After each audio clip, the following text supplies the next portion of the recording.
Sports fans, War Room Sports brings you episode 238 of the War Room from the biggest beards in the building.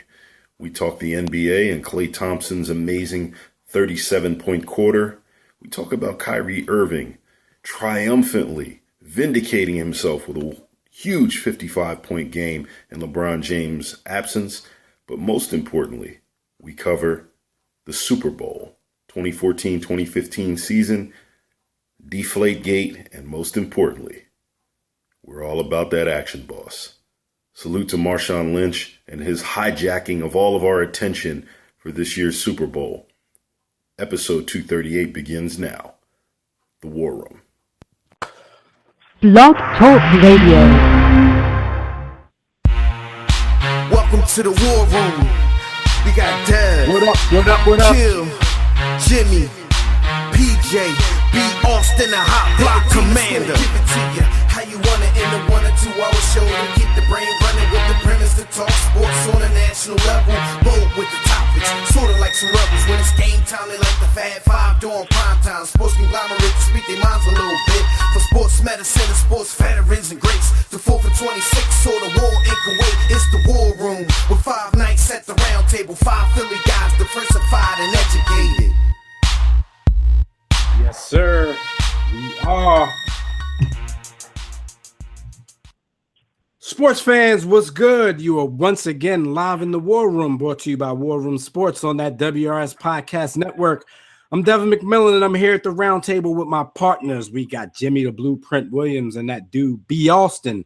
Super Bowl 49 is upon us, and your boys are going to break down every aspect of the big game. So if you're along for the ride, buckle up, keep it locked right here for the next 119 minutes, and join us right now in the JW Philly Realty chat room at blogtalkradio.com/the War Room, or join us on Facebook or Twitter at War Room Sports. You can be a part of the conversation. We want you guys to call in, when we open up that Digital Extreme Tech hotline. That number is 323-410-0012. When we open it up, we like you guys to call in with your Super Bowl picks and why you think one particular team is going to win. But before we get started, we like to shout out, as we do on the regular, all of the other shows on the War Room Sports Podcast Network. You can listen to our network from the main site, that's warroomsports.com, or you can get there directly from WRSPN.com. You'll find great shows such as The War Room, which you're listening locked into right now, The Broad Street Line with Roy and Chris, After Further Review 2.0, a.k.a. The Sideline Pass with the Mayor, The Tissue and the Tape Hip Hop Show with Phil and Savad, Sports Trap Radio with Brandon and Anthony, and a whole host of other sports, entertainment, life, and culture programs. You can also check the listings over at fatsradio.com. That's PHATZ radio.com for airtimes of all of your favorite WRSPN sports shows, including our show, The War Room, which airs Sundays and Tuesdays at 3 p.m. Fellas, Super Bowl is almost here, man. What's up? How y'all doing? I didn't really feel like doing the show today, but I'm just here so I won't get fined. How about you, fellas? Man, I'm thankful. Yo, I have no Marshawn quotes other than his new one today. Yo, shout out to all the real Africans out there. And shout out to Oakland. Yo, how can you not love this dude? So he said that today. I don't know if y'all saw him today. My man said shout out to all the real Africans out there and shout out to Oakland. But anyway, yo, this happens to me every year. I get tired of the Super Bowl coverage. I ain't gonna lie to you. Like, I love football, but yo, I just get tired of it. Yeah. That 2 weeks is beastly, man. Especially when it's not your team. Yeah. Even when it's your team, though, it really turns into overkill then, because you're actually paying attention to every nook and cranny, every story that comes out. When the Eagles played in this joint in 05, I had Super Bowl fatigue before the game started, because when it's your team, you read every article comes out, you watch every show. At least now you're tired of it, but at the same time you can ignore it, if you need to. Yeah. My team only been there one time that I can remember, so no. That's why I'm sure you was dialed in the whole time. I mean, I remember that 2-week period. It was crazy because the game, like the favorite swung like back and forth. First, the Eagles didn't stand a chance against the Patriots. By game time, they had you believing that the Eagles were the favorite to win. So it gets overanalyzed, and now we're guilty of it for the past 4 years. But hey, this is what we do now. Actually, this is our fifth Super Bowl show, I believe. You're right. It is. No doubt. And you know, we got the one coming up on Sunday, our pregame show. So I hope everybody has it locked here Sunday. Just check our Facebook page, our Twitter page, and if you're, you know, a member of our Blog Talk Radio page, just click follow, and you'll get reminders and everything. Yeah. So when the show is scheduled, you guys will know what time on Sunday that show is going to come. Well, one page I don't want them to check. Do not check the Tumblr page. Do not. Yeah, stay away from that. Check the company Tumblr, but not be Austin's Tumblr.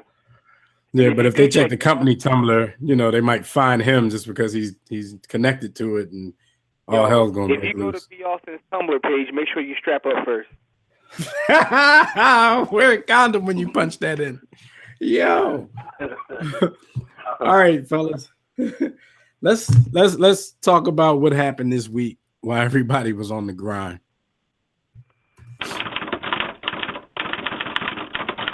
And as usual, while y'all were on the grind, is brought to you by DirecTV. If you like a better TV experience than cable has to offer, including that NFL Sunday ticket that you will need next September, go to our website, warroomsports.com, click on the DirecTV logo, order yourself a better TV experience at a discounted War Room Sports sign-up rate. If you call yourself a sports fan, then you got to have DirecTV. All right, the first thing that happened this week while y'all were on the grind, big story, not really sure why it was such a big story, but Floyd Mayweather and Manny Pacquiao just happened to be at the same Miami Heat game sitting courtside. And at halftime, you know, the cameras followed them, and probably every eye in the arena followed them because they met up with each other and had a few words. Not words as if, you know, they were going to do something, but, you know, they were talking, had a friendly conversation. And that was like big news the minute it happened all the way through the next day. Do you guys think, you know, this was something that will have anything to do with them finally getting together in the ring? Or was this one of those things where, you know, athletes are really showing you, I don't really hate the other guy, but this is what we have to do in the media? What do you guys think this was? Were they trying to get Arum out of the deal?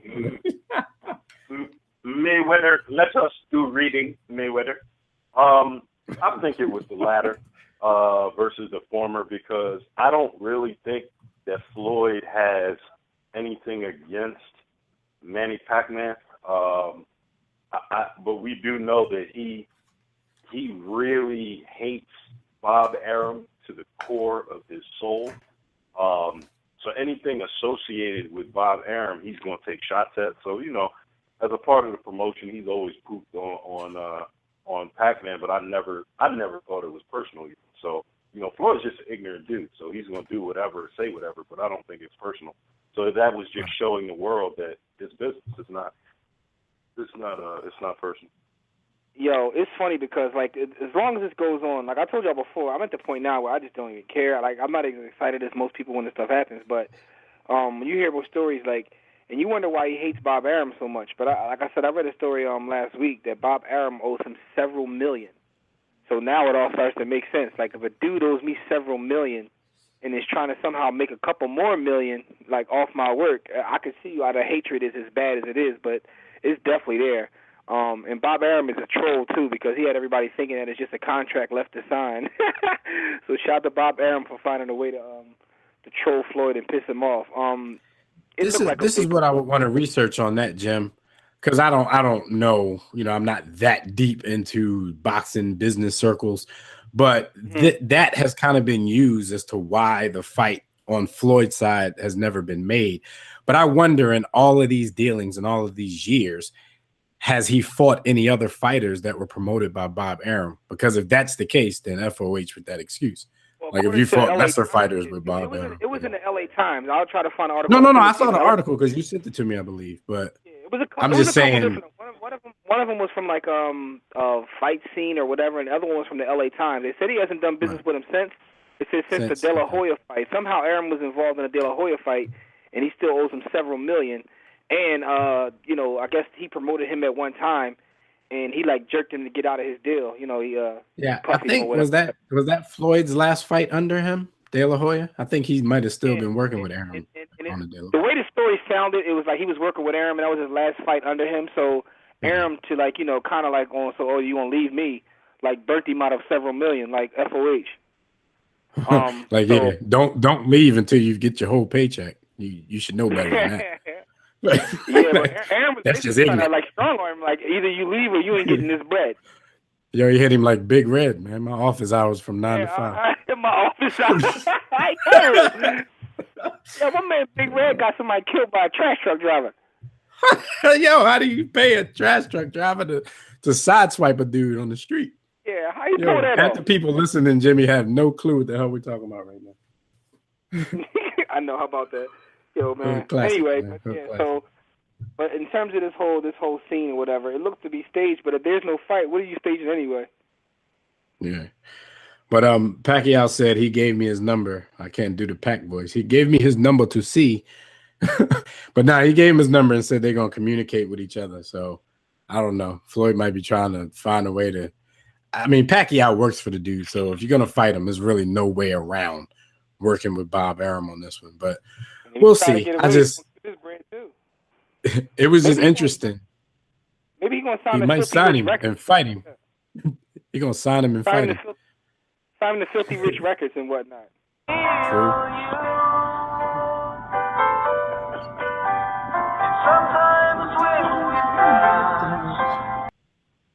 Yo, what's wrong with Manny?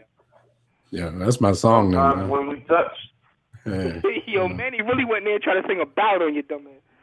Yo, when you got the company of a nice young lady, you throwing that Manny CD. Stop playing. But no, it was interesting though how just these two dudes talking at halftime of a basketball game was like global news. And look, a couple of days later, we're still talking about it. But I don't think it was interesting. I think it shows like just how powerful social media is and how low in value the actual human being has become. They're entertained by nothing and seek out nothing to find entertainment with. So yeah, we're dense, we're fickle.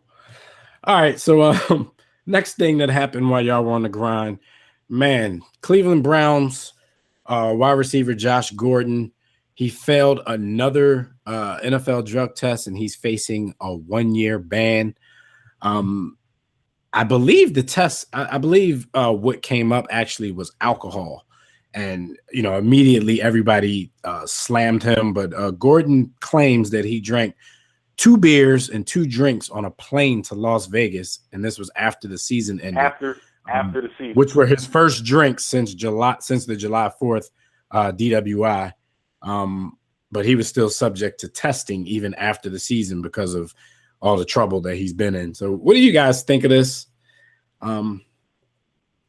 My man can't keep his nose clean. If it is indeed just, a couple of drinks on a plane, I don't see the harm in that. But at the same time, there is harm after you've gotten several DUIs. You face several suspensions for drug and alcohol usage. So at some point, man, you got to just stop.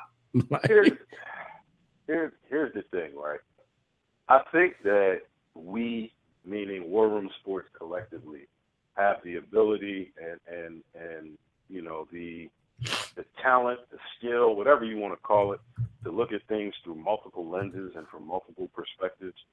So as mature, young, 30-something businessmen, you just have to understand, okay, this is what I have to do to make my bread. And it has nothing to do with what's fair. It has nothing to do with, the NFL being fair, being right, look, there's millions of dollars at stake. That white man told me that I can't drink, I can't smoke the stickiest of icky, because I'm under contract to make millions of dollars playing a child's game, catching an oblong ball. That's what it is. That's the mature perspective. Is it fair? Hell no. Why my man can't have a drink after the season is over and he plays for the Cleveland Browns. Playing for the Cleveland Browns is going to drive a player to drinking anyway. Let my man drink in the offseason. But again, the context of this story is look at his history. And if you ever listen to Josh speak, he's very articulate, well-spoken, intelligent young man, which on one hand you can be fooled, or some would say you're being fooled into he's able to talk you into, believing his side. On the other hand, it's like, all right, if you're that articulate and that intelligent, why do you keep getting in trouble in these dumb situations? So there's many ways to kind of look at this. It's opposing sides. I do think it's unfair because he's never had any issue with alcohol, and it's the off season. It's not work hours. He can't have a drink. But again, that white man signed you to a contract, brother. It's your million at stake here. I got some because he wrote he actually wrote an open letter to his critics, and it's on medium.com. But I'll let Jimmy say what he was going to say, and I'll read a couple of excerpts, just 2 paragraphs from it. I'm not going to read the whole thing; it's kind of long. But Jim, I just want to say that you kind of hit it on the head to begin with. It's sort of like he just doesn't get the benefit of the doubt because of his history, and he brought that himself.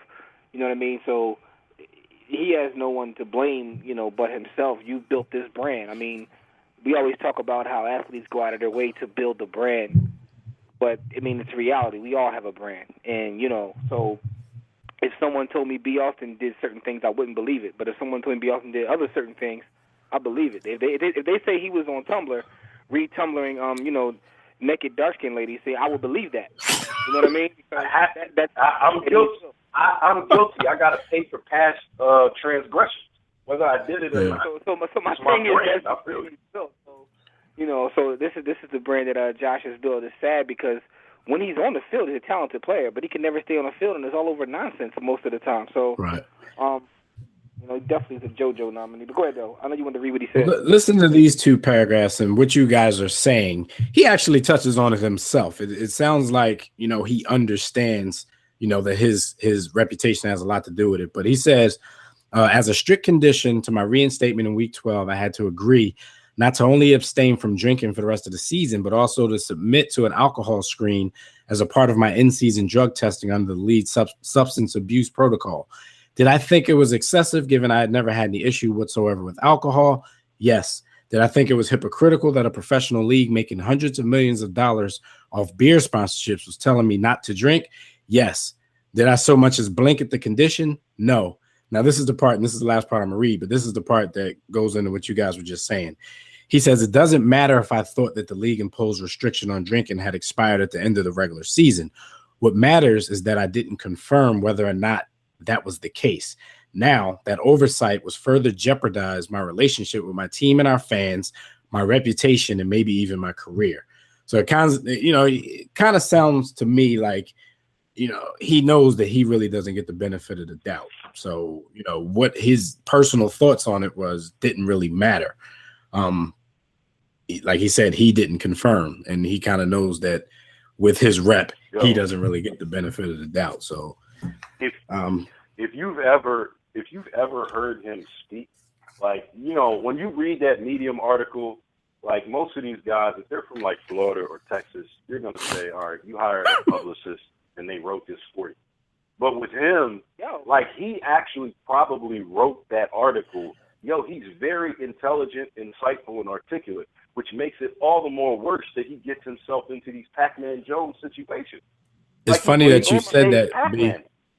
It's funny that you say that because the very first thing I read, like when I found out about the article, somebody was saying, it's obvious that he had someone craft this first person letter, or this, and I was like, I don't know, like you said, because I've heard dudes speak before. He may have done that on his own, as long as he wasn't high or drunk, or maybe maybe he writes better when he's high. Right, you write better when you high. Never mind. Well, that's what all the rappers say. So it sounds like the young man has a substance abuse problem, is what you're saying, B.O. Right. Yeah, because I don't know if he's lying about what he had and when he had it, but he definitely has a problem. I don't even know if we should JoJo him for this. But Josh Gordon he has to get it together because, as Jimmy alluded to, man, he's so talented. He could be, one of the best, if not the best, wide receiver in the league if he could stay on the field. Well, probably not with Johnny Manziel throwing to him, but I was already he could be to this man someone. the JoJo Award. Y'all done made it seem like he really suffering through something, man. So I feel bad now. Jimmy gonna reverse. Not JoJo. bad enough to not press that button, I hope. You already know. Be ashamed of yourself. What we look like? The way you carry yourself. All right, there's a photographer out there who is suing Nike over the Michael Jordan logo copyright. And his name is Jacobus Rentmeester. That sounds like somebody from the Boondocks. Jacobus Rentmeester suing Nike. Before we go forward, Deb, we should say L'chaim to him. L'chaim. Oh, okay. Well, he's suing Nike in federal court for copyright infringement. Not only is he asking for profits associated with the Jordan brand, which generated $3.2 billion in retail sales last year, but he's also seeking to halt current sales and plans for the brand's future. He's trying to shut it down, basically. And what he's saying is he took a photo of Michael Jordan in his Olympic warm-ups in '84 for an issue of Life magazine. After it was published, Peter Moore, who was with Nike at the time, who designed the Air Jordan 1s, paid $150 for the temporary use of the slides. So he used the photo, one of the photos with Jordan, with his hand up and his legs open, which eventually became the logo. They just changed it up a little bit. They spread his legs more and they put his backhand down instead of up in the air. So do you guys think he has a case? I mean, because they say that these things have a statute of limitations of 3 years, but that's if it's like one-time use. The statute resets every time it's in use. And we know the Jordan brand logo is constantly in use. So even though this happened in 1984, he can still, file these charges in federal court. Y'all think he has a case? They robbed old boy. When I first read the story, I was reading it before I saw the actual logos. When I saw it, I was like, "Ooh, they robbed him something fierce." Because they Bob Aram'd him. They definitely Jay-Z'd him. You know what I'm saying?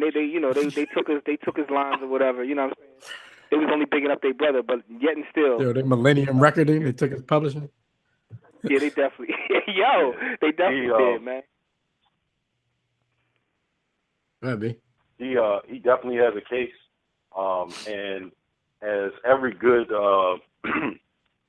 brother from the hood knows, whenever you fall down a flight of escalator stairs in a mall and you call Dewey Cheatham the attorney, Dewey Cheatham is going to tell you, listen, we believe Cheatham and Howe is worth Dewey Cheatham and Howe, right, and associates.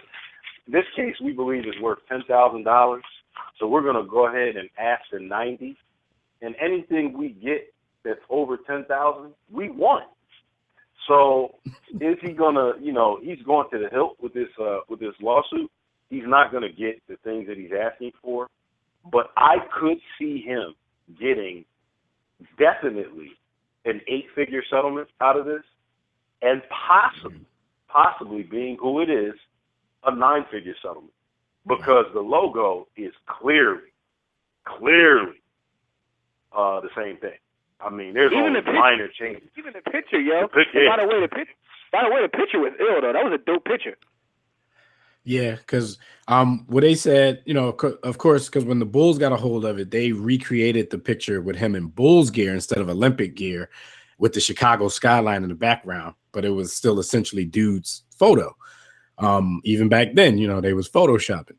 So in the lawsuit, it says that Mr. Rentmeester created the pose inspired by a ballet technique known as a grand jeet, a long horizontal jump during which the dancer performs a split in midair. The pose, while conceived to make it appear that Mr. Jordan was in the process of a dunk, was not reflective of Mr. Jordan's natural jump or dunking style.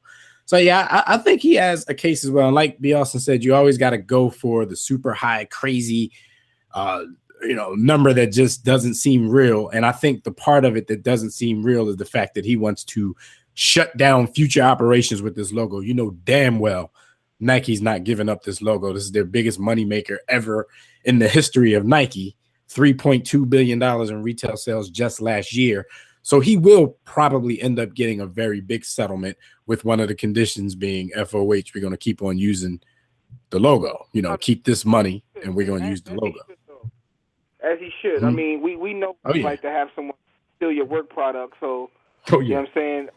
But at the end of the day, man, like, yo, pay that man. No doubt. All right, so anybody got their hand on that button? Because Nike should probably be ashamed of themselves. But this is what big companies do, man. Yeah, You should be ashamed of yourself. The way you carry yourself. All right, last story that happened while you guys were on the grind, and somebody keep their hand near that button. An Arizona man named Russ Knight. He was a former DJ, and he was hired by the NFL as an assistant frequency coordinator for Super Bowl week. He was living the dream. He had always dreamed about going to the Super Bowl, covering the Super Bowl. So he has press credentials for the Super Bowl, but he ended up having them taken away from him because he posted a photo of them bragging about it on Facebook. He decided to take a photo of himself while wearing the credentials, posted it on Facebook, and NFL security basically said, we got a problem. A security precaution and any of you out there who are doing what we're doing, and maybe one day you might be covering the Super Bowl in the press box or something. Be careful, because a security precaution to prevent the duplication of these credentials disallows you from posting pictures on the internet or any kind of social media. So this guy played himself. He was stripped of his credentials for this violation. And you can't really blame anybody but him, because it's like written on the back of the credentials. So what do you guys think of this guy, Mr. Russ Knight, who played himself out of a chance of a lifetime? He definitely. What else is there to say? Just press the button. There's nothing else to say about that. He's tripping. You should be ashamed of yourself. The way you carry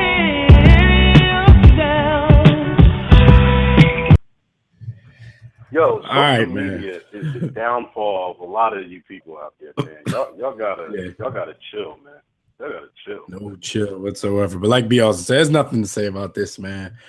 Just if you're ever fortunate enough to do something especially something that you've dreamed about, make sure you follow the rules when doing it. So, folks, this is all the crazy stories that happened this week while y'all were on the grind. Yo, Jim, who's having a birthday, man? Absolutely. It's time to give some birthday shout-outs to the callers. Hold on a couple minutes. We'll get to you in a minute. But we definitely have to give our birthday shout-outs. And the birthday shout-outs are brought to you by Digital Extreme Technologies. Do you or your business need a custom website?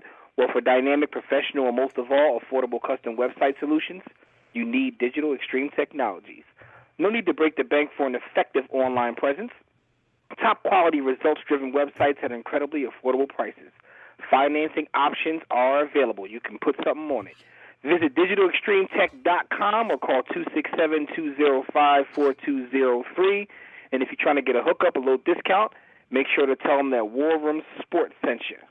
Now, the birthday shout-outs. Yes, the first sir. Birthday is the All-Star. One Mark Gasol turns 30. My birthday! Right. Yay! Shout out Next to Mark birthday. Gasol. Get an All-Star Mark Gasol. Next birthday is Aeneas Williams turns 47. That's one of B. Austin's favorite quarterback, Donovan McNabb's favorite receivers. Yeah, I know he plays safety. Think about it. Cornerback and safety, but think about it. Absolutely. Chicago Bulls. Stacey King turns 48. No, Stacey Stacey King King. keeps himself relevant. I know he was at one time, but he might still be like a Bulls play-by-play announcer on their local station. Yeah, he was. He definitely was. One of the more understated receivers, but definitely put up good numbers. Andre Reed turns 51. The Reed Man. And a rest in power shout out. birthday salute to one Rob Baronis, the kicker for the Titans. Rest in power. He just passed September of 2014, but it is his birthday, so rest in peace, shout out to Rob Baronis. And also, everybody else, we'd like to give you a big War Room Sports salute on your birthday. Marc Gasol, the All-Star. I just want to say that again because people been slandering that Gasol trade for so long, but Marc Gasol turned out to be a stud. Yo, and happy birthday to my little sis, Ebony. Shout out, sis, and happy birthday to the homie Mont. Y'all better be listening. Happy birthday, Happy birthday, Ebony and Mont. Y'all better be listening. Yeah, we'll know if you listen by whether you say something back. And happy birthday, Eb. Yo, but if I had wings like this dub. Anyway, Jeff, sorry if I didn't get in touch with us real quick so we can take some calls. No doubt. All right, everybody, you can check out our website, warroomsports.com. While you're there, be sure to sign up for the War Report weekly newsletter. Click on the Contact Us tab to send a message about our company, our show, to inquire about sponsorship and advertising opportunities. For general inquiries, you can email us, info@warroomsports.com. While you're browsing the site, click the Memorabilia tab to buy War Room Sports merchandise. Click the Blog tab to read our latest sports articles on the All's Fair and Sports and War blog. Then click the respective icons and tabs to like our Facebook page, follow us on Twitter, subscribe to our iTunes podcast, watch our webcast at warroomsportstv.com. You can also listen to our radio network at WRSPN.com. And finally, you can download our free War Room Sports mobile app on Android and iOS to get everything I just mentioned right there on your own little device. So join the JW Philly Realty chat room right now during the show at blogtalkradio.com/the war room. To enter the chat room, just sign up for a free profile on Blog Talk Radio if you don't have one, or if you don't want one, you can sign in through your Facebook or Twitter accounts. We know you have those. And while you're at it, click follow. You can get updates and reminders about the show, which I mentioned to you earlier. We'll be taking questions and reading posts from Facebook, Twitter, and the chat room during the show. But if you want to call in and speak with us, the Digital Extreme Technologies hotline is now open. That number is 323-410-0012. Press 1 when prompted. And if you're already listening from your phone, just press 1 if you want to talk, and we'll try to get to you. Hey, what's happening, everybody? This is Jamel Hill, the Hers from His and Hers on ESPN2, and you are in the War Room on the War Room Sports Podcast Network. Booyah! Jim, you wanna jump into the hot topics, or you want to take calls before we do that? Yeah, let's take one. Let's take a quick call. We got the homie who also has a show on the War Room Sports Podcast Network from Tissue in the Tape. My Tissue man, in the Philmatic. tape. Yo, what up? What up? What up, baby? Philmatic? What up, B. Austin? What up, Dev? What up? All right, we got Tissue in the Tape in the house. Hip Hop 365, War Room album review. What's going on? Oh, it's got a lot of hats these days. I know. Days, man. Yeah. But I wanted to say shout out to y'all, man, for doing what y'all do. The best damn sports show in the world. Please don't forget. Thank you. Oh, absolutely. And I just wanted to say, yo, my man from the dude that took the Jordan picture is about to get paid, yo. Oh yeah. See how some of that pick is? Yo, it's no way they can say that. That's like, oh, they have McDonald's, we have McDowell's. Exactly. Yo, hey Phil, they got the Big Mac, we got the Big Mick. No doubt. Our buns have no seeds. Exactly. It's crazy though, but I have to say, when dude copped paid the $125 to get that picture, he had no idea it was going to be what it is. I mean, right. He wasn't even allowed to wear the shoes during games at the time when they got that. So they had no idea. But now that they know what it is, he probably thought dude was going to let that go. But I mean, you can't. You gotta go out and get your money on that. So he will get paid because the Jordan logo is a global phenomenon. It's one of the most recognized brands in the world. I mean, along with the swoosh, the Jumpman logo is right there, synonymous with sneakers and the hood and athletics, and I mean, so many different levels. You see it everywhere. So yeah, that's crazy. But I Dude wouldn't. definitely gonna succeed. Oh yeah, he's definitely going. He's not going to get what he's asking for. You know, they're not going to shut it down.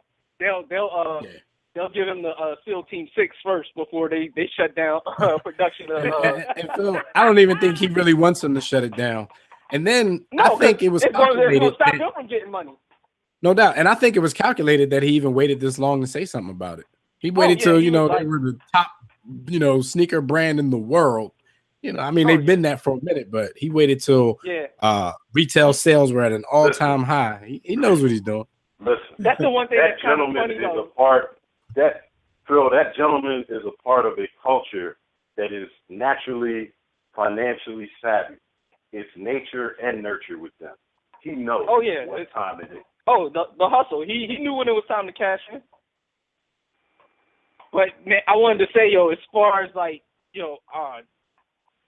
my man from Cleveland, he he's going down, like he threw away his whole career, like from just the craziness of not being able to simply follow the rules. Like B also was saying, you sign the contract, they pay you the money. I mean, like all the apologies in the world, he's losing precious time because like one of the things that I read is that he's going to lose another year of free agency eligibility, which means he's still stuck under his same contract, and he's in Cleveland. So it's like double negatives. You know what I mean? All for that drink. That drink definitely wasn't worth it. I don't care what he drank. He must have had like the finest of cognacs. I mean, like I don't know, like what, like nothing he could have had that was worth it, yo. And he's already been under the policy. Like I knew that he couldn't have a drink. So how is it that he didn't know? Like, yeah, man, he's out of control, man. He definitely out of control, and it's sad because the dude has talent, man. But it makes you think that he's been getting over with doing nonsense his whole life, and now it's finally catching up to him. Oh, no doubt. And I'm not gonna hold y'all because I know y'all gotta get to y'all the rest of y'all segments. But I do want to say, as much as they are the arch enemy, Seattle Seahawks, I think they're gonna roll on Sunday. I'm looking at like a 33 to 20 kind of situation.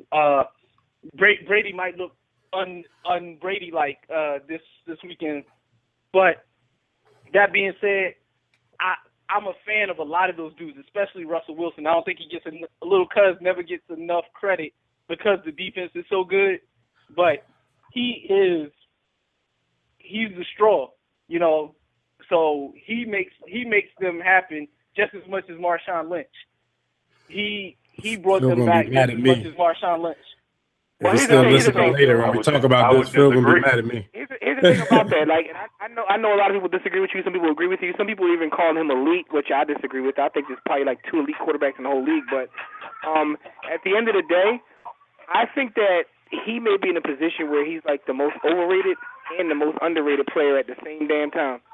I would agree with that. But what he does can't necessarily be measured in stats. Like he was motivating them dudes. Those dudes gave up. Like you can look at them. They can talk all that they you see I censored myself. They can talk as much as they want how they never give up. Them dudes was done. He was on the sideline. Yo, come on, we still got this. Come on, we still got this. We haven't actually scored any touchdowns, and I threw 4 interceptions to this point, but we still got this. He was motivating them dudes. You can't measure that. And I know a lot of people say, yo, he's a horrible quarterback or he's a game manager, whatever. When the beef is on, he wins. So there's a lot of game managers that can't say that. I mean, Alex Smith, he didn't even throw to a wide receiver all year. So I mean, he didn't want to take a shot at a survived team. That's what that was. No, that was my quarterback. But no, shout out to my partner Davis Backwards. But my guy, I'll take a shot at my guy. He's not Russell Wilson, and I mean, as much as I love Cap, and that's a whole nother thing. But he's not Russell Wilson. He can't do what Russell Wilson does. So that he's what's that? He can't throw the ball 17 times a game. Stop. No. Come on, B. We're gonna get into that later. Yo, I'm talking about that leadership quality that's not, you can't teach that. It's something that you're born with. That those instincts that he has to not get sacked when most people would take a sack or throw a bad pass or throw a pick six. He doesn't do it. Your brother B. Austin, man. Phil, you know we love you, man. We really do. That's genuine. But they got you, man. They got you. You know, they got you. They got you. All I can say is that when it came to it, I believe we played the Philadelphia Eagles, and I believe that we got that W. So they got us, but I mean, there wasn't like there was better options out there. No, when I say they got you, I'm talking about your belief in Russell Wilson, not your squad.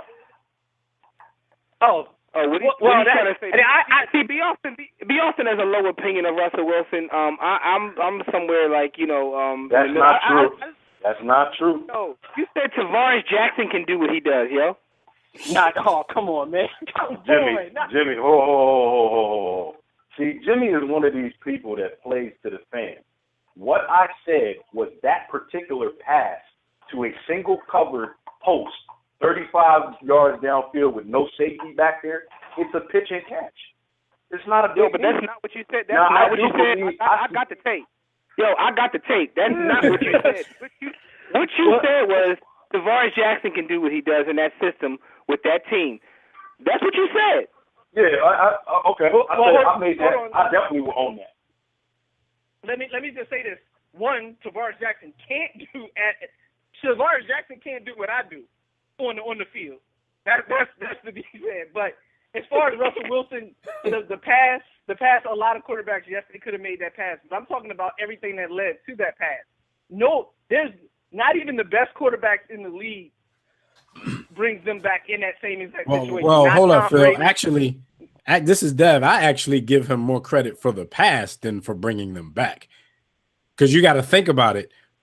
Probably, I'm not even going to say not too many. I'm going to say no other defense in the league is going to hold Aaron Rodgers and the Packers offense to 22 points when he started inside of their 35 5 times in that game. Like any other team would be down 30 points.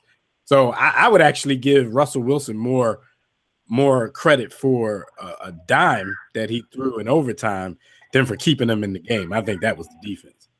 One other key point that he, just the little stuff, like the little things, like how he got out of bounds before the 2-minute warning to stop the clock.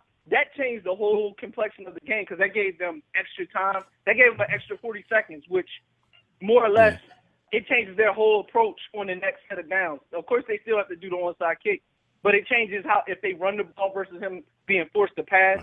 It's a totally different game, and just little stuff like that other quarterbacks. Yeah, I definitely think he's the most cerebral of the quote unquote running quarterbacks. Russell kind of runs with a purpose. He runs the pass. He's looking downfield to do stuff. He's not trying to take the big hit, a la RG3. Have to teach him how to get out of the way, get out of bounds, or slide.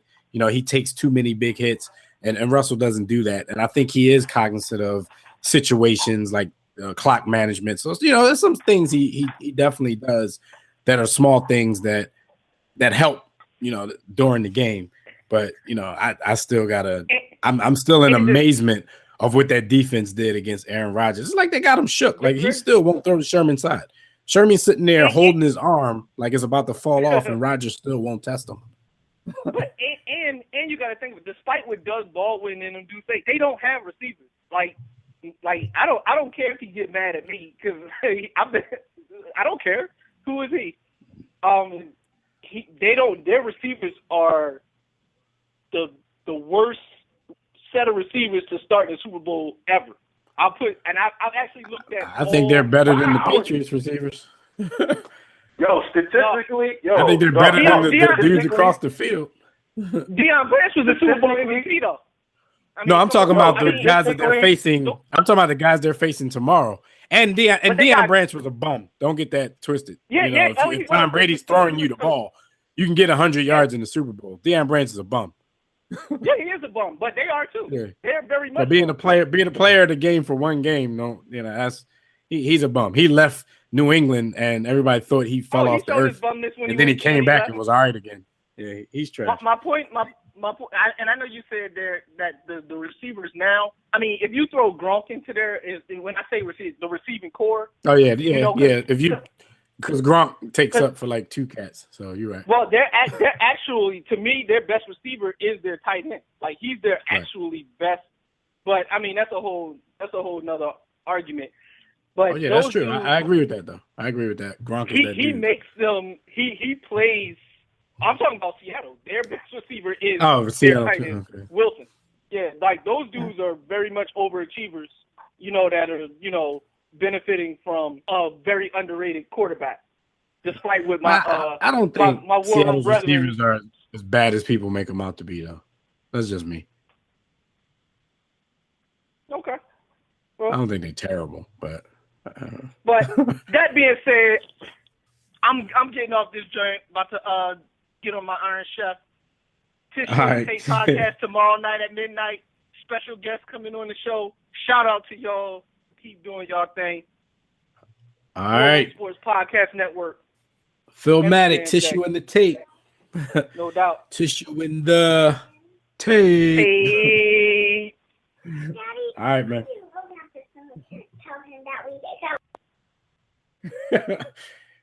Sound like Phil, little girl had something to say about that. She's like, I like the Seattle receiver. But all right, so let's get into some hot topics real quick because we only got a few. And they'll go real quick, and we can get back into the Super Bowl talk because I know that's what everybody want to talk about. So let's talk some quick hot topics and some NBA action real quick, and then we'll be right back into finish the show off with all Super Bowl talk. So Jimmy, tell everybody who hot topics are brought to them by.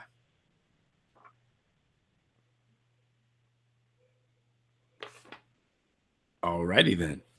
Hot topics, everybody. Brought to you by Audible. I'm sitting there going off, not realizing that I'm on mute. You know what I'm saying? I was trying to, your mic. Anyway. I figured that. That's why I was like, okay, I'm looking over there like. My fault. Listen, if your schedule is too hectic to read as much as you want, try audiobooks and kick back and let someone else do the reading for you.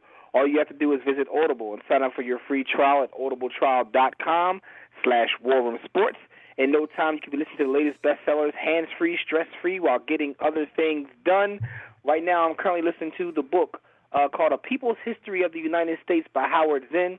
It's a great book. It talks about all the lies you were told in history class. Breaks down how Christopher Columbus was really a terrorist. But anyway, it's a great book. You can get it on Audible. But here's the thing.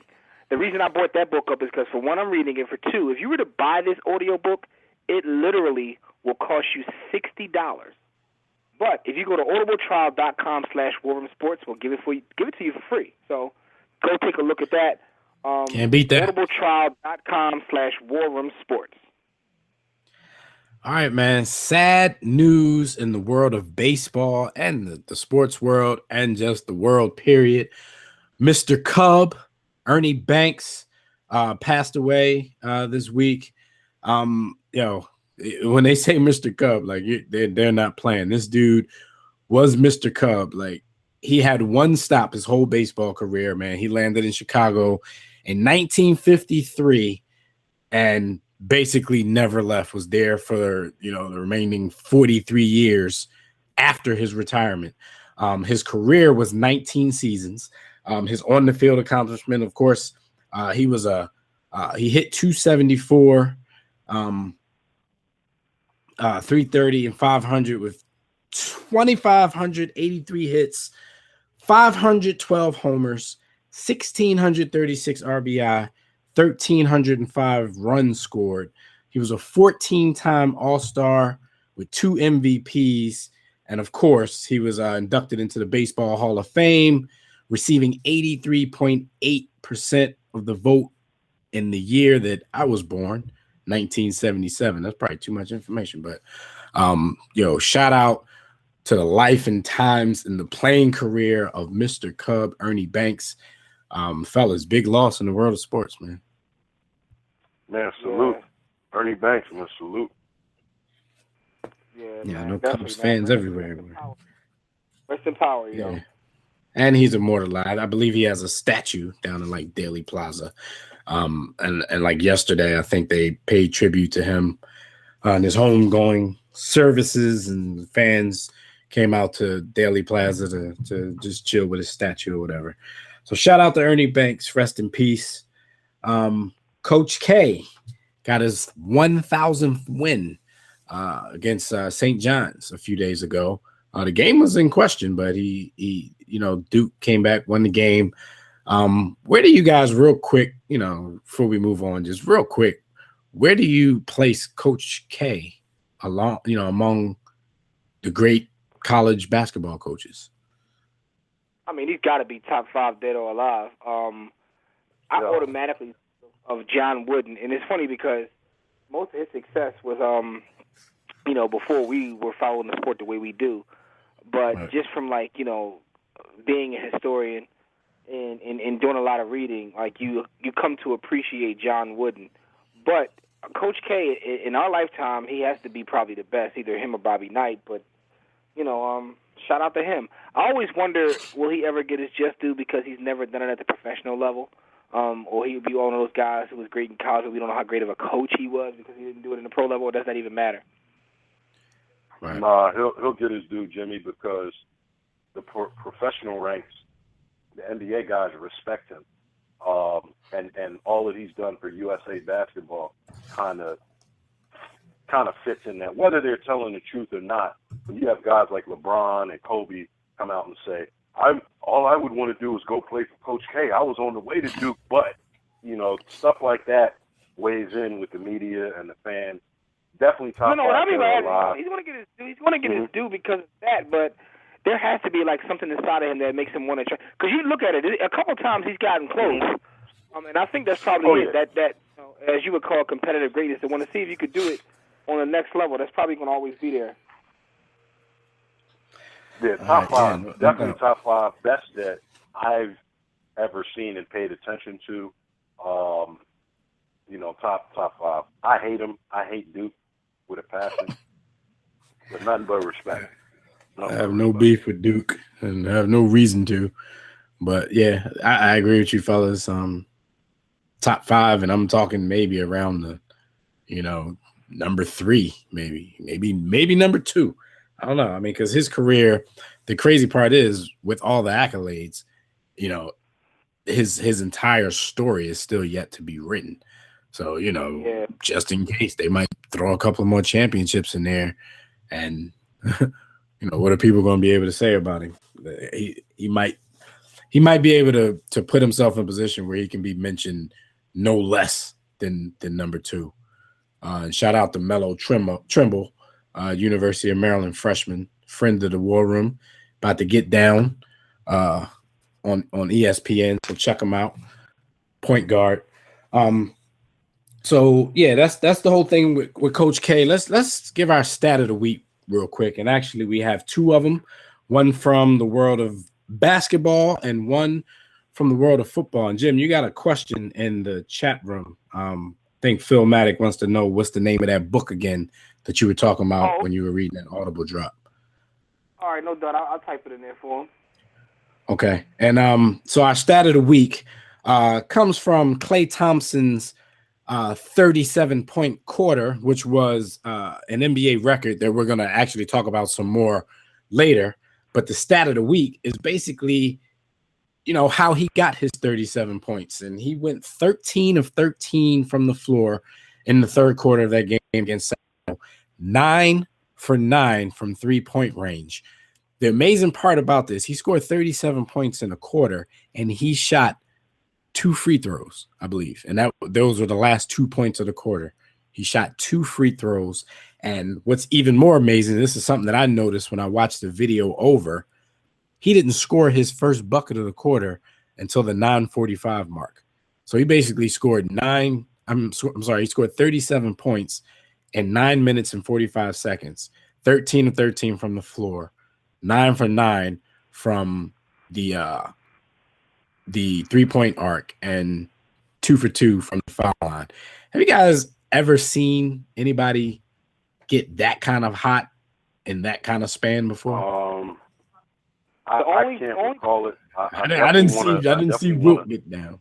Yeah, I want to look back through history before I answer that particular question, Dev. I definitely want to look back through history, but that's the hottest that I can recall seeing in my 30-something years. And the amazing NBA thing really is the efficiency.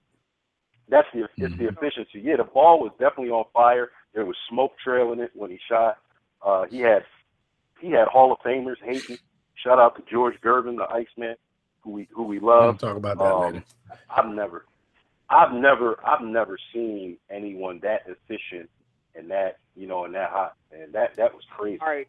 That was absolutely crazy. The only time I've ever seen someone get that hot was one time. It was in the Belfield League in the summer, and I was playing for Mallory, and I got hot, and we were playing in Waterview. You know what I'm saying? And I put up like 40 and a quarter. But, other than that, you know what I'm saying? Other than that, it's Clay. Yeah, other than that, it's got to be Clay. It's Jim No, and they're then the Clay. best. They're the best shooting backcourt I've ever seen. Not greatest. There's a difference, but they're the best. I've never seen guys be able to shoot like that, man. I've never seen anything like it. Our other stat of the week is Super Bowl related, and it's a simple stat, but when you look at it, it's amazing for somebody's career. Tom Brady is only the second player in NFL history. Once he steps onto the field during regulation time this Sunday, he'll be only the second player in NFL history to play in 6 Super Bowls, and he'll be the only quarterback in NFL history to have played in 6 Super Bowls. So shout out to Tom Brady. Win or lose, he's in the record book for the amount of times he's gotten to this game. So those are our stats of the week, and those are our hot topics. You guys can check out our website at warroomsports.com to call in and speak with us about any of today's topics. And after a brief basketball segment, we're going to get into Super Bowl, everything Super Bowl for the rest of the show. But you can call us on the Digital Extreme Technologies hotline. That number, as always, 323-410-0012. Just press 1 when prompted. And if you're already listening from your phone, just go ahead and press 1 if you want to talk. Chapman, this is Michael Smith, the His from His and Hers on ESPN2, and you are in the War Room on War Room Sports Podcast Network. All right, and this NBA talk, you guys buy Fanatics for the best in your favorite team's merchandise and apparel. Shop Fanatics. Shopping Fanatics is easy. All you got to do is go to our website, warroomsports.com, click on the Fanatics logo on our main page or on our sponsors page, and get the latest in NFL, NBA, NHL, MLB, NCAA gear, and a whole lot more. So go ahead and check out Fanatics, warroomsports.com.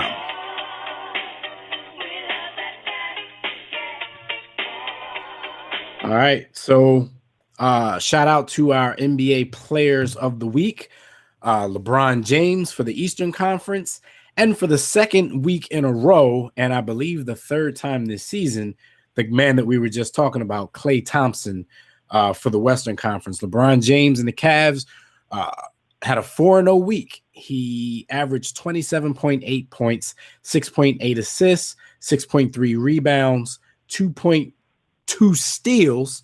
And he scored 25 or more in all 4 contests and recorded back-to-back games with 4 steals. So shout out to LeBron James for winning the Eastern Conference Player of the Week. Klay Thompson averaged 33 points a game, which was still only second best in the Western Conference. And the Warriors went 4-0 behind his lead. He was 21 of 38 on 3-point attempts, and he was ranked 8th in the conference with 2.25 steals per game. And of course, what we already talked about, and which we'll actually talk about even after this, January 23rd, in a 126-101 win over the Kings, he set the NBA record for most points in a quarter with 37, en route to his 52-point game. So shout out again to LeBron James and Klay Thompson for being the NBA players of the week. Yo, Clay is racking. He's racking these awards up. NBA Player of the Week doesn't usually translate into like MVP votes or MVP wins, even though LeBron does win this award a lot. He has in past seasons when he ended up winning the NBA MVP, but I don't even think that the voters even look at Players of the Week. This is strictly an NBA thing.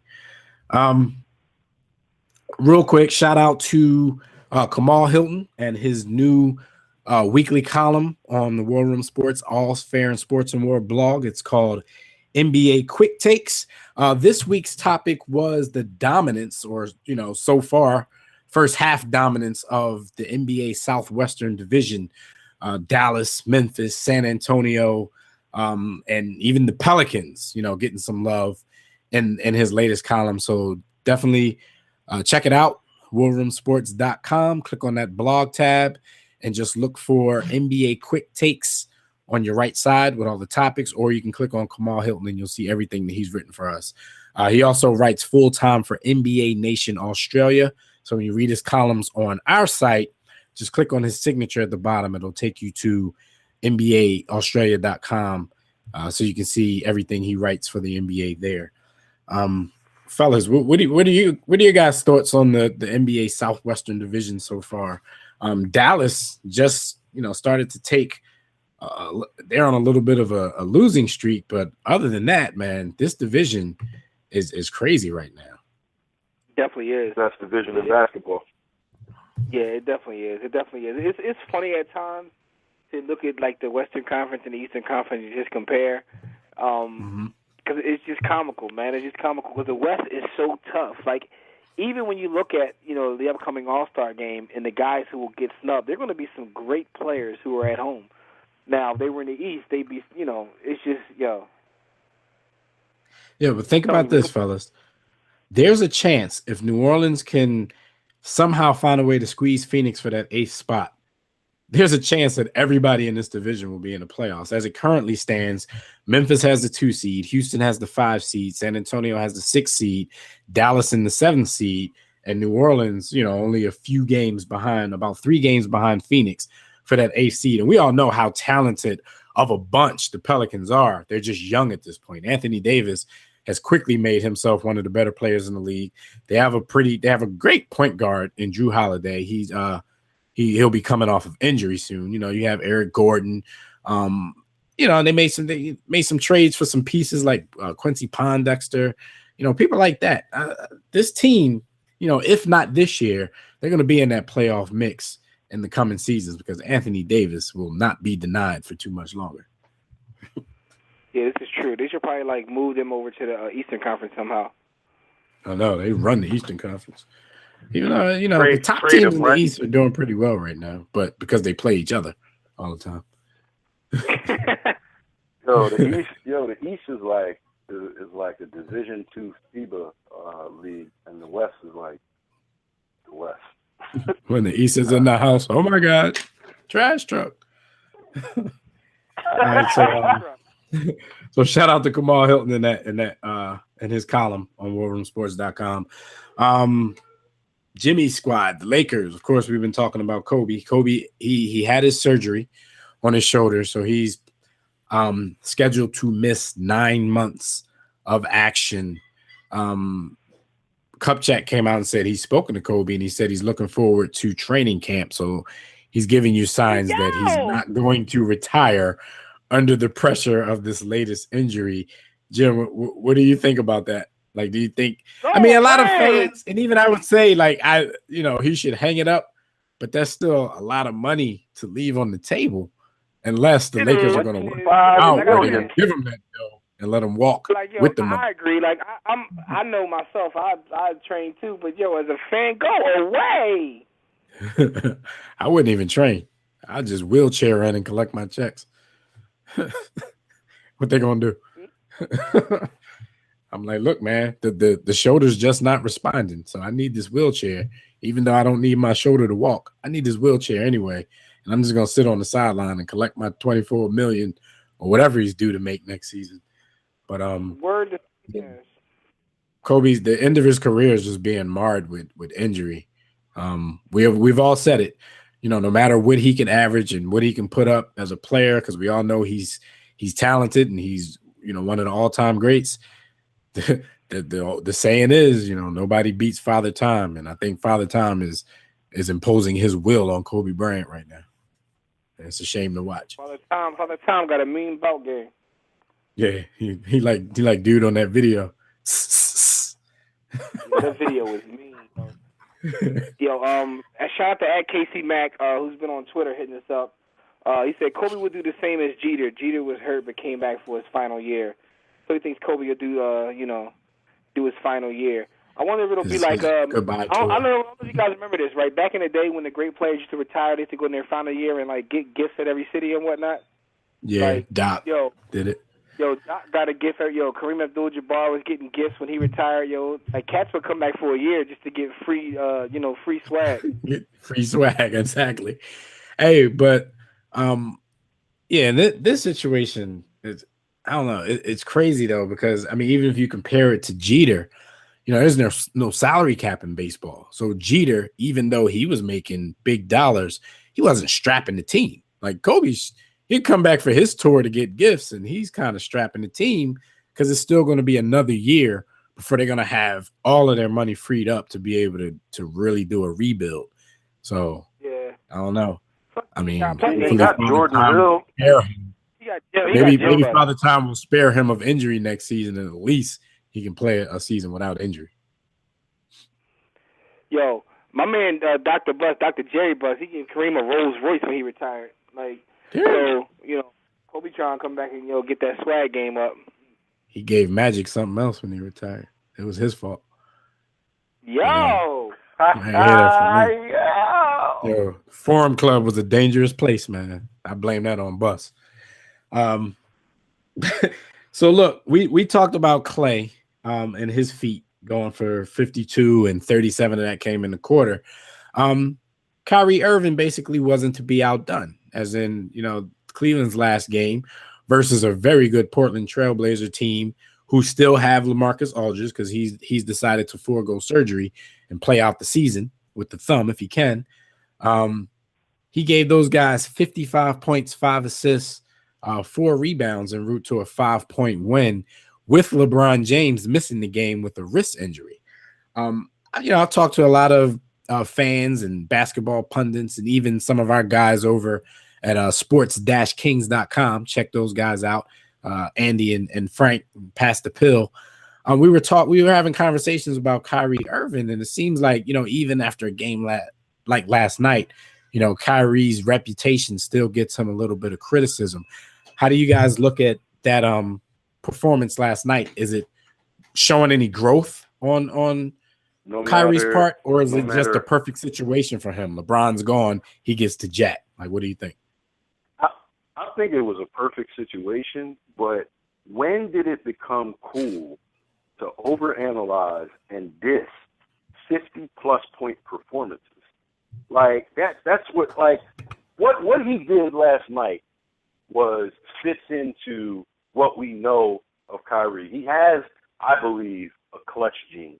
He's a little clutch. He likes the shot. He likes, the pressure at a big moment. And he put that team on his back, and he dropped 55, and they needed, as I think I saw one of your posts, he said they needed at least 53 of those 55 points in order to win that game. Scoring is something that comes natural to him. He's a natural scorer. He went out. They needed that to win. He did what was necessary to win. People were analyzing that and saying, well, he only had 5 assists. Or he shot too many. He took too many shots. He took 36 shots. No, he scored 55, cuz. Like, I'm a critic. I'm a critic of his because I do want to see him develop more of a point guard's pass-first game. But I'm not knocking his ability to score, nor him being a great young player. Like, it's crazy. Here's my thing, right? One thing I know about B. Austin, if somebody puts up an ignorant amount of points, nothing else matters in basketball, Like, if you put up 50 points, B. Austin can care less about, your stat line, what happened in the game, and none of that. It's about the fact that you put up. It matters because, Jimmy, they count points to get a victory. I know. We've had this debate a billion times. I know that. But here's my point. My point is, I understand both sides of this argument. I definitely understand why people criticize him because if he would have scored 30 points and got 10 assists, they probably would have won the game going away. The fact of the matter is, I'm not one of these people that say, can That's I say Portland. So? I don't know about that. No, what I'm saying is I'm not one of these guys who always has that thing like you have to make your teammates better, but because great players make their teammates better by stepping on the court. But the fact remains is he has like this tag of being a selfish player, only caring about scoring points. So I totally get where they're coming from. I definitely like to see his game develop more. Not saying that he shouldn't be shoot first, because you could still be a shoot first point guard. But if you watch the flow of the game at times, he's a hog. He gets the ball and like that's it. It stops with him. So, Jimmy, I don't want you to think I don't disagree with anything that you just said. I do think he's selfish. I think he's a gun. I think he's a jack, and he needs to learn. But there's a balance to that criticism as well. It's kind of the same way with Russell Westbrook. It's the same criticism. He's not that type of athlete, but people. I don't know, man. In watching both guys play, I believe that Russell Westbrook is less selfish. That's just in watching them both play in terms of how they play the game of basketball. So, I get the criticism, and the fact remains that now he's going to get a lot more criticism because he's under the spotlight with LeBron being there, and he's going to get sort of the Russell Westbrook type criticism because they're not going to blame LeBron. They don't blame KD. But do y'all notice that though? It's like wherever LeBron is, wherever whoever his teammates are, they automatically turn into public enemy number one. We talked about it last week. Like, how does Kyrie Irving not get voted? How does Westbrook? Yeah, how does Kyrie Irving not get voted into the All-Star game over Kyle Lowry? And that's not a diss to Kyle Lowry because we all feel that Lowry should be the starting point guard by his play. But we're talking about fan votes, and we know the history of the fan vote. But it seems like when you play with LeBron, you're public enemy number one. Dwayne Wade was loved by all. I've never seen Dwayne Wade get the kind of slander he got until he spent 4 years with LeBron, because nothing could ever be LeBron's fault. So Dwayne Wade, his injuries, he was the next available dude. If you look back, it's always been that way. Pippen used to get unwarranted criticism because of the mic stands. Even on my Lakers, people used to kill Worthy. Like, because it's like if you lose, it damn sure ain't Magic fault. It damn sure ain't Mike fault. So it's like, damn sure ain't LeBron fault. Something that's always been there. With the Celtics, Mikal became the whipping boy because nobody was going to blame Larry. It's par for the course. Like, so it's always been this way. It's just that now with things the way they are, with everybody having a voice with social media, it's exacerbated. But it's always been that way. It's exacerbated. Bosh became a bum all of a sudden. Kevin Love ain't White Moses no more. Kevin Love ain't White Moses no more. Like, everybody just lose their luster when they're playing with the best of the best. Let me give you my thought about Kyrie though. I didn't give my thoughts about this. My problem was with the folks that I spoke to, because I spoke to more than one person who said, well, he scored 55 and they barely won the game. They only won by 5. Like, that's a problem. And I see that the other way around, because first of all, with LeBron down, this team shouldn't even have a shot at beating the Portland Trailblazers on even on a bad night from Portland. With LeBron healthy, you don't know if this team can beat the Portland Trailblazers. So I actually think this is one of the most heroic efforts of his young career, because usually his scoring outburst comes against mediocre teams and meaningless games. This is a regular season game in the first half of the season, but every game is more meaningful now because they're one of the favorites to represent the conference in the East. So when these Western Conference teams come to town, you have to, bring your game and try to prove something against these guys.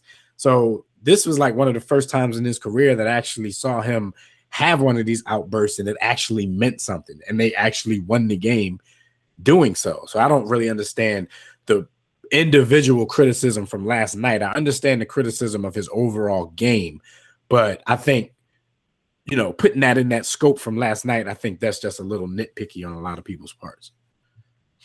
Man, I agree. Man, I think that he has the will I think he has a strong will. And when that will translates into a will to win, and then it becomes about doing whatever is necessary to win, that's when we'll see the maturity set in and the transition. Some nights they may need 40 points from him to win. Other nights they may need 15 assists from him.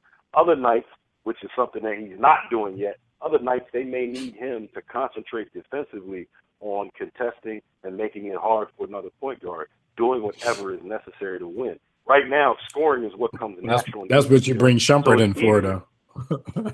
Yeah, well, yeah, no, I know. I think Shumpert is like his running partner. So when LeBron's not in the game, you and Kyrie's in the game, then you bring Shumpert in to run with him, and he'll guard whoever Kyrie's going against, so he can score and won't get fried at the same time.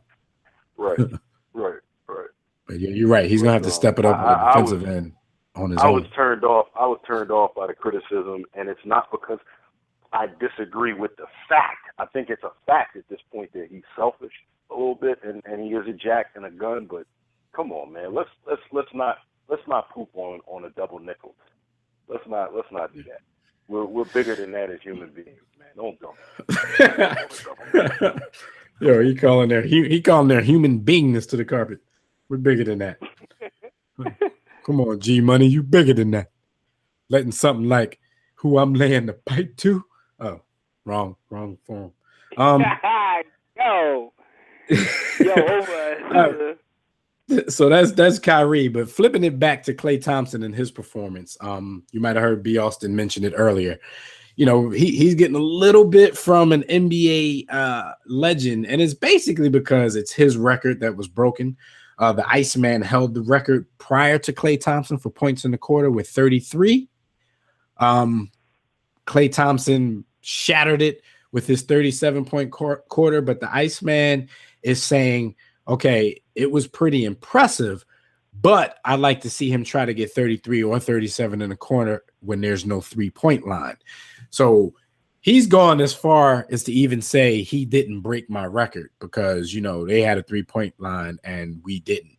So what do you guys think? Do you think he has a point, or do you think this is an NBA legend who's a little bit salty because one of his greatest achievements just got trumped? Yo, I think it's both. Both. Like, yo, I don't knock old heads more when they try to hold on to, you know what I mean, their glory days, man. It is what it is, man. Salute to the Iceman, but at the same time, you are salty. So it's both. To answer your question, it's both. Yo, I'm sorry, I'm watching this Maryland-Ohio State game. Yo, Iceman didn't have much of a long-range game anyway, so I don't know if they had a three-point line. He probably wouldn't have used it much. But who knows? Once you put it there, players, you know, these players of today, that's just something everybody practices. The 7-footers out there shooting threes because it's a three, yeah. So people pull up on a fast break. It's 5-on-1. They pull up for a three. Yeah. Yo, I love Iceman. Like, respect to the legend, but he's hating. And because the other thing that it could be flipped and said, all right, you didn't have a three-point line, but shooting from 24 feet away is a little bit more difficult, especially if it's contested, than getting a layup. So your game was predicated on getting the easiest possible shot. These youngsters today practice more difficult shots. But you can make the argument back and forth a lot of different ways. You could talk about how watered down the league is. You did it in the watered down league. Bottom line is you only can play out who you're going against, and the rules that are in place now, those are the rules that you have to play with. You know what I'm saying? It's one of those things about arguing, different eras anyway. Because there's so many rule changes that affect the game.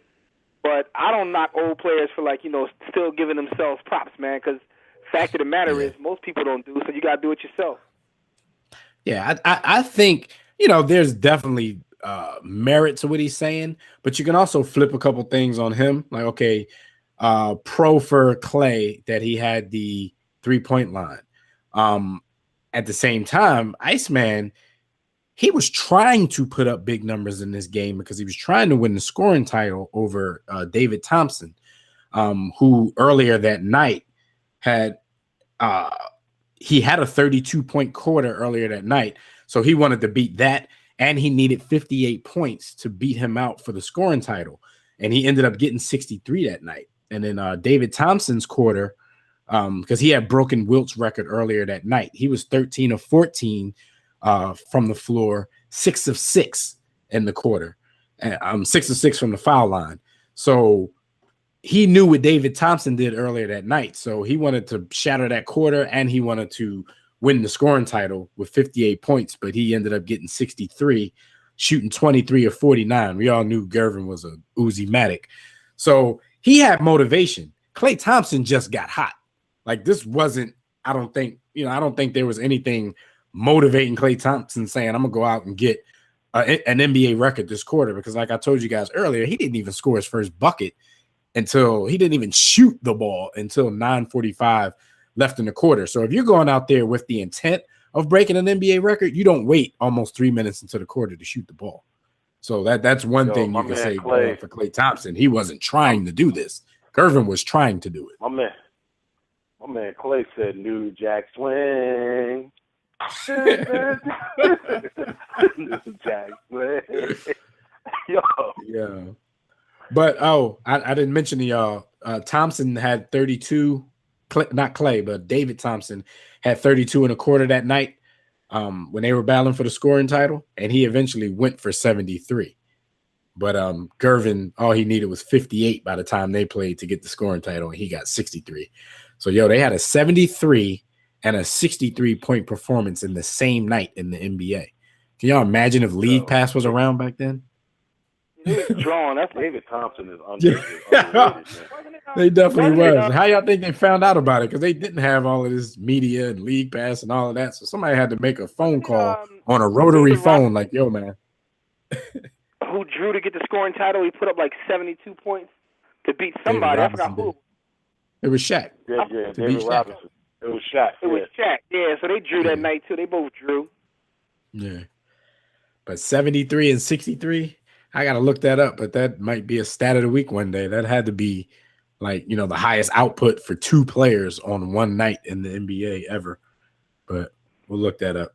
We'll get our stat guy a kill on the case and see if that's the truth. All right, so that's our unless you guys got anything else to say about that, that's our basketball segment, man. It's time to talk Super Bowl. Phil said, by the way, that Klay scored 27 points in 5 minutes and 24 seconds. Yo, Klay was on fire. Klay, the best two guards in the world, not named James Harden. Yo, Klay on fire. All right, man, let's roll this thing out. Super Bowl, man. The Super Bowl is coming out, so rest of the show, let's get it in. Super Bowl. That's all right. That's all right. Brought to you by Stitcher Smart Radio. You can now hear our show, The War Room, on Stitcher Smart Radio. Stitcher allows you to listen to your favorite shows from your computer, your iPhone, your Android phone. If you have a BlackBerry or a Palm phone, you can also listen there. But if you have a BlackBerry or Palm phone, you probably should kill yourself. The latest episode is available for you. No syncing needed, no memory or storage wasted. Go to Stitcher.com/The War Room, or go to WarRoomSports.com and click on that Stitcher logo. Be sure to use the coupon code The War Room. It will enter you into a contest that will win millions and millions of money. Now let's talk about some football, gentlemen.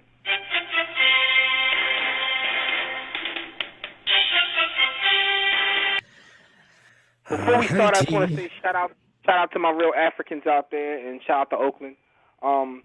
Marshawn Lynch has taken over everything this past week. He's been the biggest story in the NFL. He's become a household name. I've seen people that don't watch football discuss Marshawn, so shout out to Marshawn for that. He deflated Deflategate. He deflated Deflategate. All by himself. So my question to you guys is, what are your thoughts on the entire Marshawn Lynch situation? I love him. You know why I'm here. You know why I'm here, so I won't get fined. Go ahead, B. I'm sorry.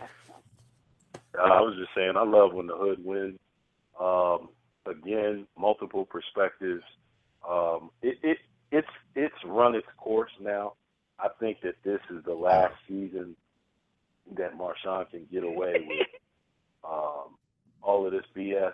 But it's funny to me, and I love it because I'm ignorant. So I enjoy what he does to the media. And the media, as Dev has so astutely pointed to in Field Vision, which you can watch on WarRoomSportsTV.com. the media is culpable in this just as he is, because they know what he's going to do. They know what his antics are, and yet they troll him essentially and come over to him in droves to ask him questions to see what the next Marshawn Lynch-ism is going to be. So, yeah, I don't know. Yeah, it seemed like at this point, Marshawn Lynch has turned into a folk hero, because everybody I talk to, everybody I see, like, I love this guy, and he's taking a stand, this and that. But okay, like B. Austin said, I can find humor in everything, and I think Marshawn Lynch is hilarious. But at some point, even though he's using different phrases, the same joke gets a little tired. And for me, I do think the whole thing has run its course. Talking to the media was something collectively bargained by the players, because NFL players feel like they don't get enough attention. Okay, so we run into the guy once in a while who doesn't want to talk to the media, and he becomes a caricature because of the things that he does. I'm a big Marshawn Lynch fan, and it's okay with me that he doesn't like to talk and he's all about that action. But at some point, like, I'm going to give Marshawn Lynch the benefit of the doubt of being a smart enough guy to actually know what he's doing. I mean, he's trolling the media, and anybody can see that. So my thing is, I've seen so many people making him out to be the victim. I'm not even saying the NFL is a victim, but Marshawn Lynch definitely isn't a victim. Like, he knows exactly what he's doing. So I don't think there's nobody in this situation that any of us need to feel sorry for. I don't know. That's just my take on the whole thing. I think it's getting a little bit tired. Just certain things. Like when I say he trolls the league, because everybody's saying, oh, now they want to fine him for his hat. Okay, NFL players know certain things. You know that you have to be available during media access times. You know that. And he makes himself unavailable, or if he is available, then he's not saying anything. If that's good, if that suffices for media availability, if it's good enough for him to come and just say one thing the whole time, hey, that's fine. But like I said, he knows he has to do it, and sometimes he skips out on it. He knows, as all players know, that you can't wear brands, hat, shirts, and stuff like that during NFL media events that have brands that aren't sponsored or endorsed by the NFL. He knows that. He does it anyway. So don't cry to me about, oh, they might fine him for his hat now. Like, all of these things Marshawn knows. You know that it's probably not a great idea for you to grab your nuts on national television. He does it anyway. So, I mean, I've never been a person to conform to, authority, even if I thought that, stuff was going on that I really didn't care for or didn't want to do.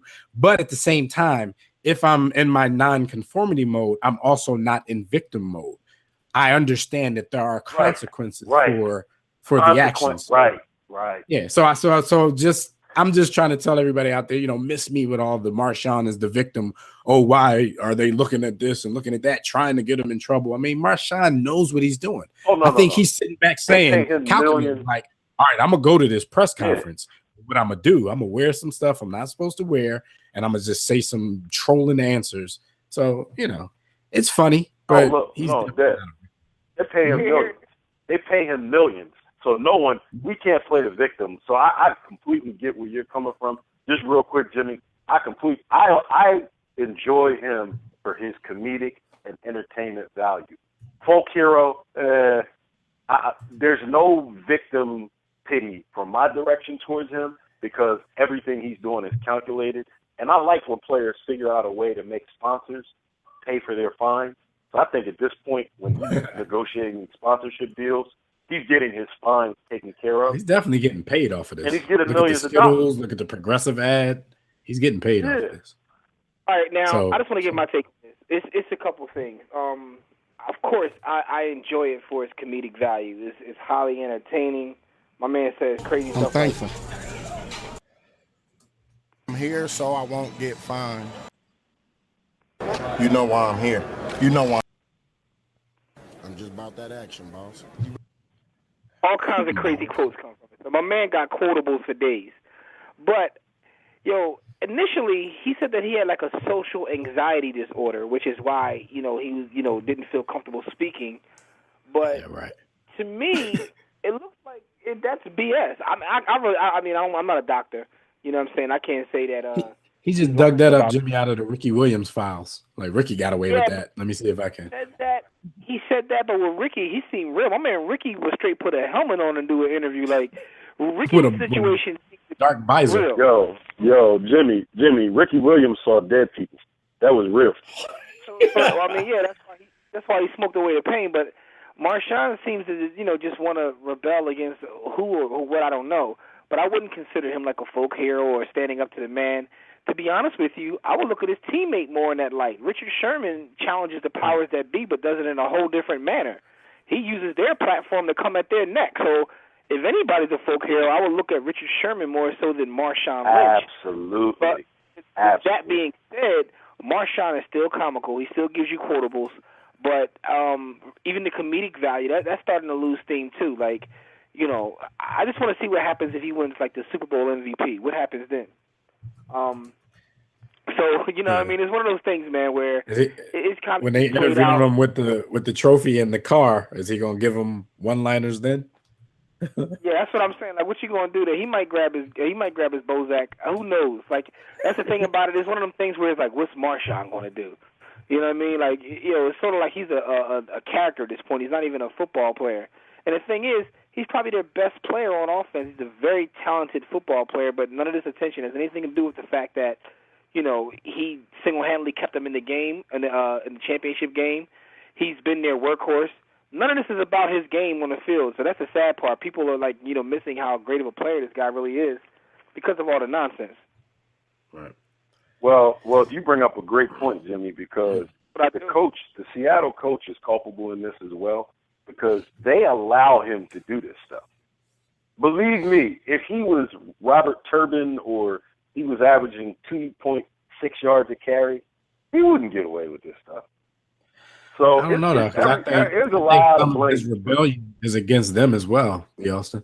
With all the talk like we might not bring Marshawn back and we're not going to pay him his money. Like I think that whole grabbing his nuts going into the end zone thing was pointed at his coaches and management and whoever was on board with we don't need Marshawn. I think he's trying to send them a message. So I don't know how culpable they can be because they probably can't control the dude. Good point. This They is probably true. have This is no true, man. control. But he's definitely taken over thus far. I mean, even today he had some quotables today when he was giving shots out to Oakland and all his real Africans. Whoppers. My man literally sat there for like several minutes just giving shout outs. Like, shout out to this person, shout out to that. Like, so and the whole time they're taping them, they're enjoying it. So, Yeah. But anyway, man, shout out to That's Marshawn definitely Lynch. think about it, fellas. If we did that kind of thing, like locker room reporting, and we have access to the locker room, and we know, like the last 5 times we tried to talk to Marshawn Lynch, he gave us some BS one-word or one-line responses. Like, at what point, as a respectable journalist, are you going to stop sticking microphones in his face? So that's why I said I think that the media has to be culpable too. But we're living in the age where journalistic integrity is not a thing. It's just who can get the funniest story, the most ratchet story, or the most gotcha stories. Jimmy always say gotcha journalism. Sensation. It's about sensation. And that's why they continue to do it, because they don't want to miss out when Marshawn Lynch is saying something comical. But I think there's some people out there, somebody told me today where they're going to get paid anyway. Yeah, but I think it's a dying breed, but there's still some journalists out there who's in it to be the best rather than just to go get their paycheck. So those are the people that I don't expect to be, to have a microphone in front of his locker for the 6th time after he burned you 5 times before. At some point, the media has to say, okay, you win. Like, let's stop bothering the dude. Shout out to Mike Smith and Jamel Hill of His and Hers, friends of the War Room. I saw their little broadcast, and Jamel is one of those journalists who takes her craft very seriously. And she she took another angle. She tried to appeal to Marshawn Lynch's sense of pride and being a great player. Like, she's really upset with the dude. Like, this whole thing bothers her a lot because she's like, he's better than that. And she won't even went as far as to say, I have interviewed him and sat down and had conversation with him both on and off the record. He's a highly intelligent young man. He's a great football player. All of this grabbing the Bozak, the one-word answers, it's all immature, and the media is fueling that and really, at some level, kind of using him as kind of a Sambo in a lot of ways, just performing for them. That was her angle. And I can see where she's coming from.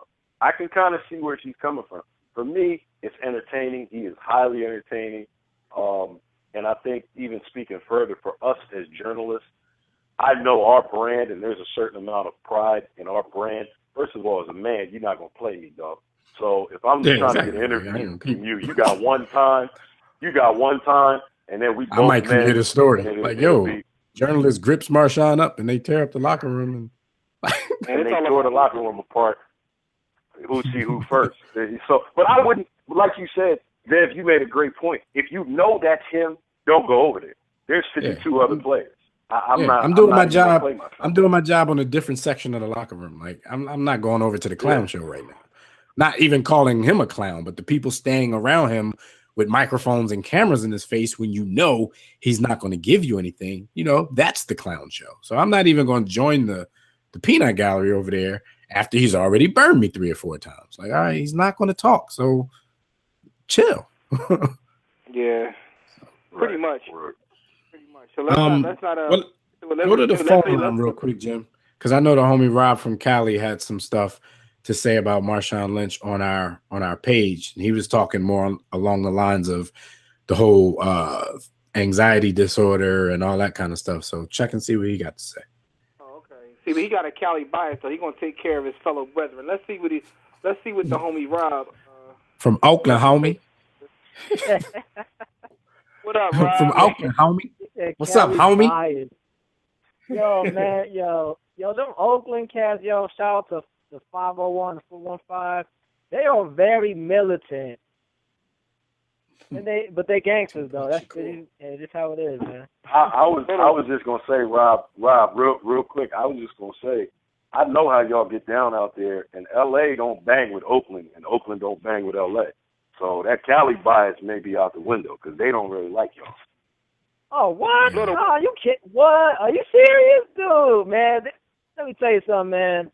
Oakland is like, we like brothers. Like when Master Fab slapped who was that? What's his name? DJ Mustard. They had to like say, dude, are you crazy? Like, anyways. Real quick. Marshawn Lynch. I said social anxiety disorder. It might be that, you know. But do you really believe that at this point? Or it might just be he just don't bang with the media like that. Because I did hear something like when he was with the Bills, something happened that turned him off from the media, and that might just be it. Because remember, he caught that pistol charge. What the media got to do with that? Huh? What the media got to do with him carrying pistol? What anxiety got to do with it? I mean, they carried a pistol charge. They probably, I guess. Oh, so you're saying he probably didn't like how they covered it, probably.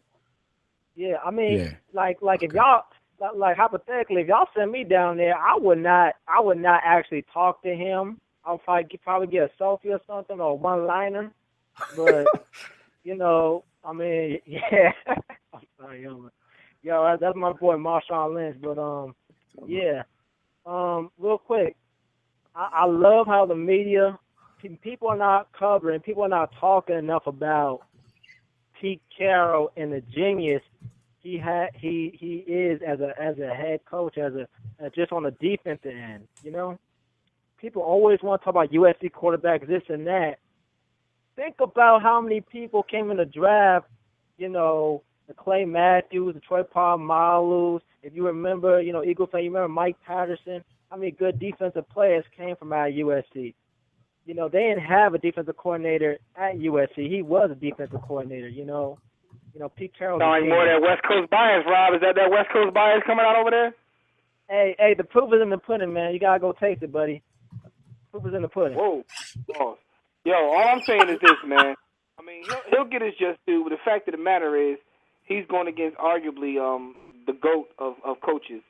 Because when you look at Belichick or Belichick, whatever you want to call him, and you see what he gets out of the players that he has on his roster, I mean, it's kind of hard to and I agree with you. He should be getting more talk about Pete Carroll, but there's only so much talk we can do, and everything's been about Marshawn or Deflategate over these past couple weeks. But Belichick just cast a huge shadow over everybody in terms of the coaches. Hey, look, let Pete Carroll's team win this game, and then we're not going to stop hearing about Pete Carroll. So let them earn it. They're going to get him pumpkin for the next year. I'm not going to throw the G word in front of. I mean, I don't like to use that period, especially in sports. But in the sports context, let him earn his genius. Like he led his team to one Super Bowl and another appearance. Let him win the joint, and then we'll see where it takes off from there. He's going to get a lot of props if he wins the Super Bowl.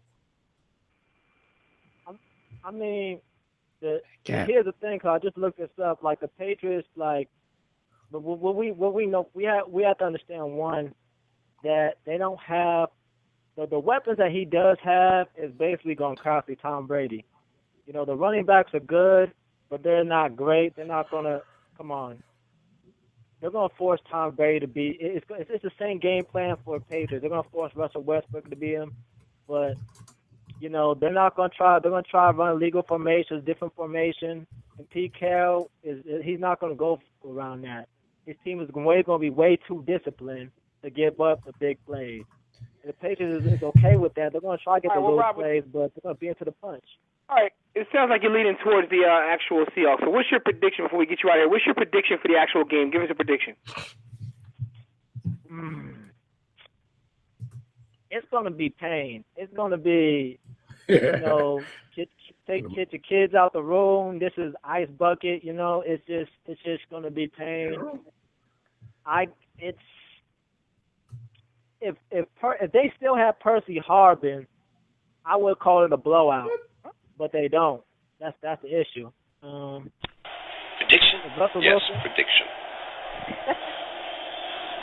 Pain. So I got the Seahawks by 5. Okay. By 5 is baseball. All right, Rob. Well, look, thanks for the call, man. Don't forget, check us out. We're going to do a pregame show right here so we can, call in and chop it up more about this Super Bowl on Sunday. But thanks for the call and thanks for the support as always, homie. All right. In Oakland and in L.A., we do got love, man. Neck and neck. Peace. All right. That's right. West Coast love. California. Yeah, no doubt. But listen, though, one of the other conversations going on surrounding this game has been the talk of Russell Wilson. We guys had a debate earlier with, Phil Maddox issuing the tape in terms of Russell Wilson and his stature in the NFL. If he wins this game, what does that do for Russell Wilson, in your opinion? Well, me, Jimmy. It's all about the eyeball test. It can't just be if he wins the game or if Seattle wins the game. It really has to be how he plays in the game and what the circumstances of the game are. Because a lot of people, and I know for the next minute or so, this is going to sound like I'm bashing Russell Wilson, and I think Russell Wilson is a good young quarterback. It's just that we're living in that era where people do not allow you to take the time to earn the accolades that they give you. It's all about the eye test, because if you look back at last year's Super Bowl game, the score was 29-0 before Russell Wilson even basically got involved in the game, because the defense and special teams of Seattle were just that special on that day. So I'm not saying if the game was closer, Russell couldn't have and wouldn't have shined, but all I'm really saying is just by pointing to the fact that he won a Super Bowl, it's difficult to do that when you look at how that game was won. You look at how they got here, the NFC Championship game this year. they kind of overcame Russell Wilson making 4 mistakes. And really, I only put, I think 2 of those interceptions may not have been his fault. But all in all, he gave a lot of short fields to a very dangerous offensive team, and Seattle's defense once again rose to the occasion and shined. Like, to give him a chance at that final throw, which was shmoney, as Jimmy and I have been calling it since it happened, that shmoney pass that he threw in overtime, I don't even think any other team would have been in that situation, because if you give Aaron Rodgers 5 starting fields inside of the opponent's 35-yard line, you're most likely going to be getting blown out by 35, 40 points. But Seattle all game only gave up 22 points. And the only person from Green Bay who had a good day on those short fields was the kicker. So you just have to look at the circumstances and the context behind how he wins. Maybe he's on a team where the defense is so good and the coaching staff wants to ease him into being a star quarterback that, you can't give him all the props and all the credit, but people will anyway, because nobody really looks at the entire, all aspects of a football game. You're the quarterback. It's trained in our minds that the quarterback is, the person who's supposed to get all of the props. They keep wins and loss records for the quarterback. So people don't like to look past that. But if you look at how games have been won since Russell Wilson has been in the league, oh, yeah, he's been responsible for some. Seattle's defense doesn't play good every game. And, Russell Wilson does his thing. And we talked about how cerebral he is for the type of quarterback he is earlier. But, it has to be how he plays in this game. You can't just say he has 2 Super Bowl wins, so he's an elite quarterback now. I think he has a Ben Roethlisberger story brewing here, where he's going to end up being an elite quarterback, but it'll probably be after, his Super Bowl days. I think by the time Ben got into his second one, he was pretty damn good, and they won that game kind of on his shoulders. But that first one against the Seahawks, ironically, the Seahawks got jobbed, and Ben Roethlisberger did nothing in that game. So that's the story I'm seeing right now. My bad for gunning. No doubt. And I kind of think when it's all said and done, he has the tools to be an all-time great.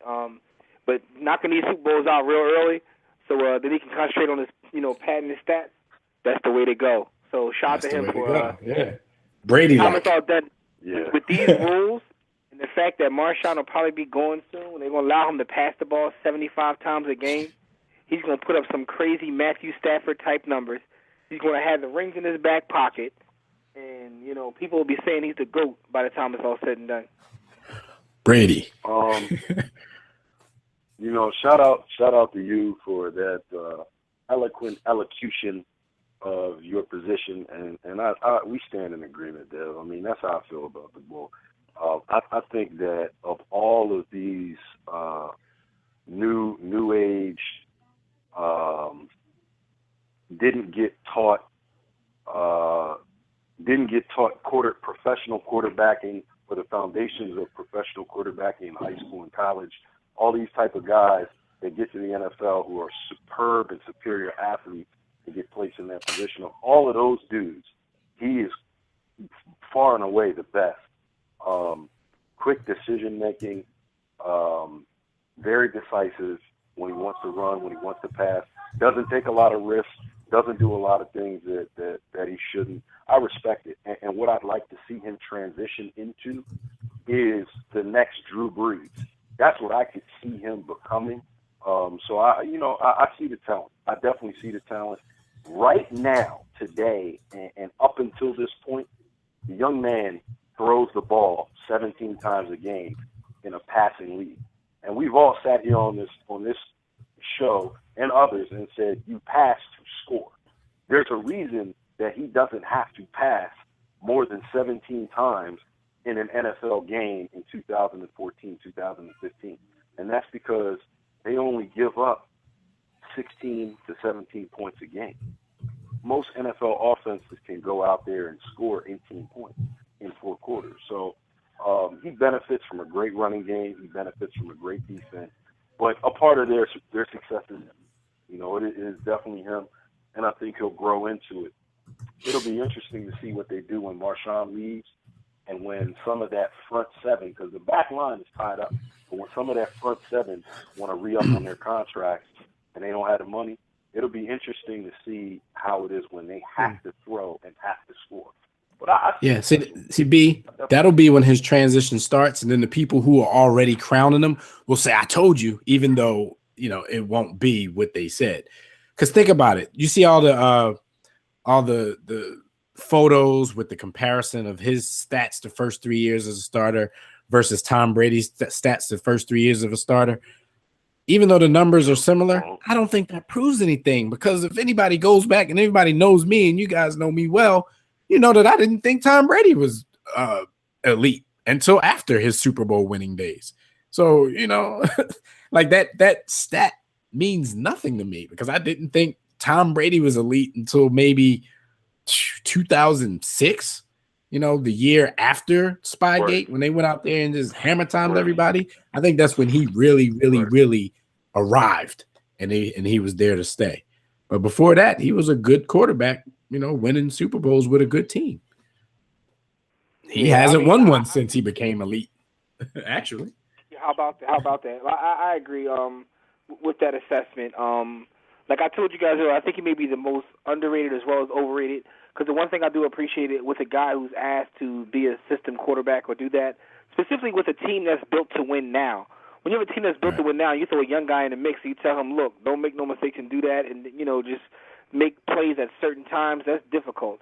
The thing about NFL quarterbacks, and I think most people will always lose track of this, there's only going to be a couple elite at any given time, and there's only going to be several good ones at any given time, and that's now, and it's always been that way historically. Always been that way. And even with Jim, what you said, you kind of described like Mark Sanchez in his first 2 years in the league. He was with a team that was ready to win now. They were great on defense. They were great in the running game. So he was just asked not to make too many mistakes. Once he got those 2 AFC championship appearances, and then it was time to turn the reins over to Mark Sanchez, per se, that's when it all kind of fell apart. I don't think Russell Wilson will fall apart in that situation. All I want to tell to the fans who are out there crowning him now is he hasn't gotten in that situation yet. So just, you have to give him a chance. But I mean, the guys that we celebrate as elite can go out and throw the ball no matter how many times they're asked and come away with a win, and it compensates for the flaws on their other units on their team. Right now, Russell Wilson does not have to do that. That's not a knock against him. We're all in agreement that's just how good the Seahawks. That's just how good the Seahawks are. We're all in agreement that he's not elite. I just think that I like, in watching him play, I like the fact that he does what he's told in essence. Like there's nothing wrong with being a system quarterback. Like it's just huge negative connotation on system quarterback. You know what I mean? But you have guys that play in systems that are high-power systems that put up all kinds of crazy numbers, and people look at them as being great quarterbacks. I mean, Dan Marino played in a system that allowed him to throw the ball all over the field. But with all that being said, my thing is give him a chance, because you're doing him a disservice to trying to make him, the GOAT already. Like, calm down. Oh, I told you guys on Field Vision, and it's cool because, Jim, I don't know if you saw, we should probably just hold our keys to the game and picks for our pregame show. So we could just talk about that other thing that you want to talk about. But I told you guys that I was in a Facebook group the other day where they put up, how we do our verses, that's getting popular everywhere. Not saying we invented anything. We're not going MJ logo anybody.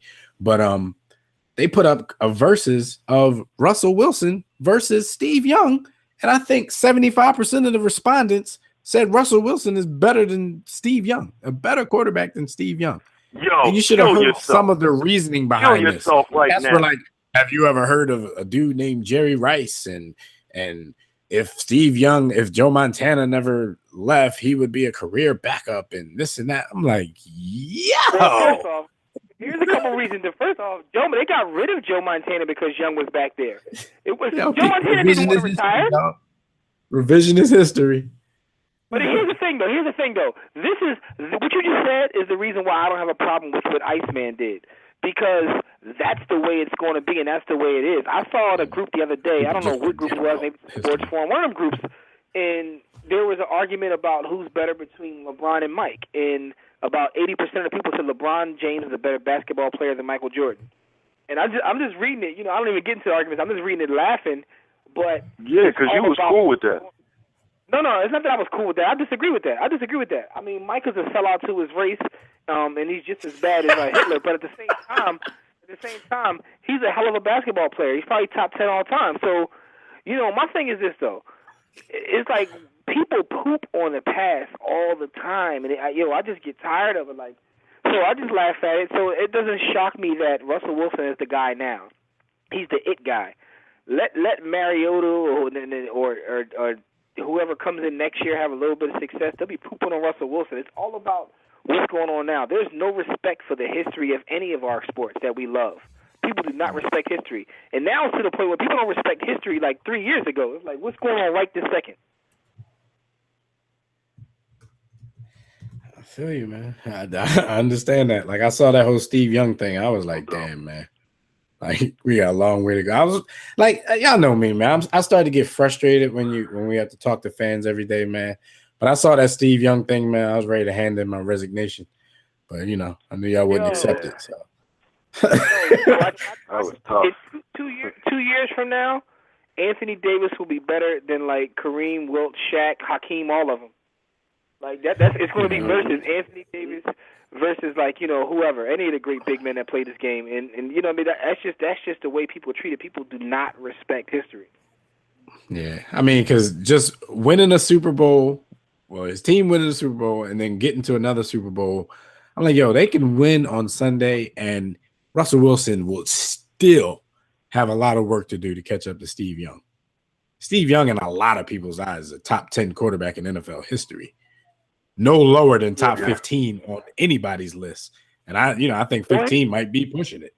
So, like, come on. Let me ask you guys a question. Before we get out of here, it's the last thing I want to ask you guys. Who has the biggest chip on their shoulder? Who has more incentive to win this game coming up Sunday? Would it be the Seahawks? Or, would it be the New England Patriots? Got to be the Patriots.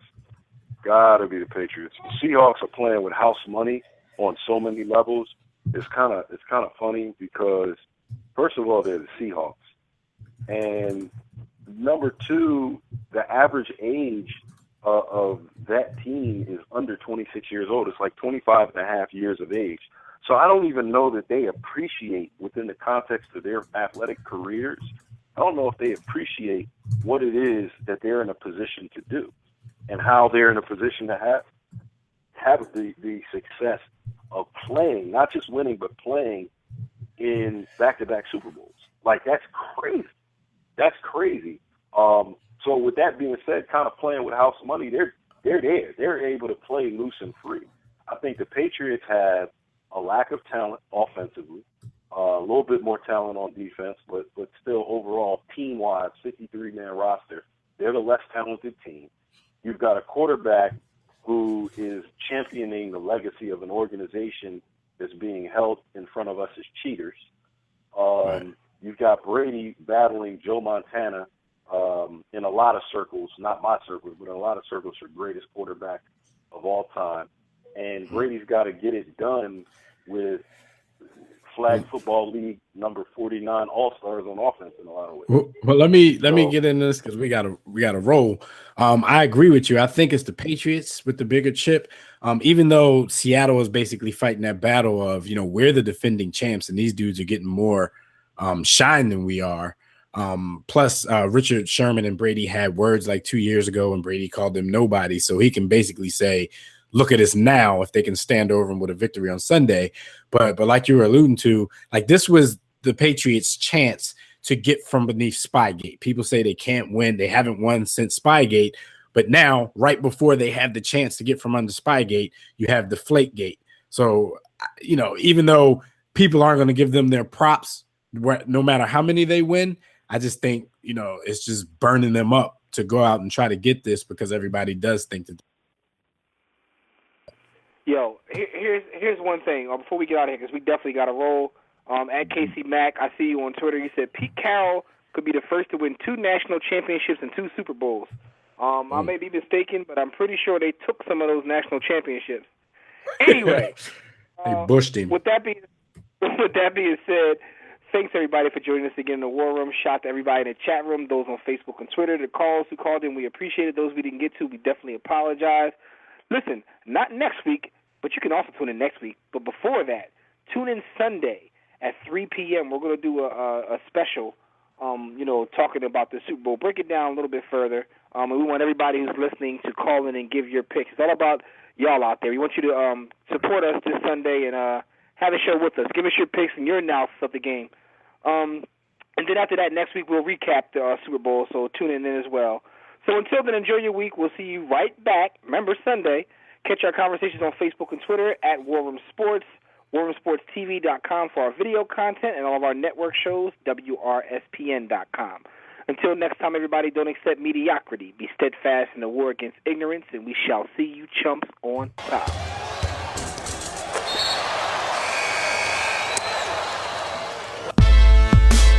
6 to 8.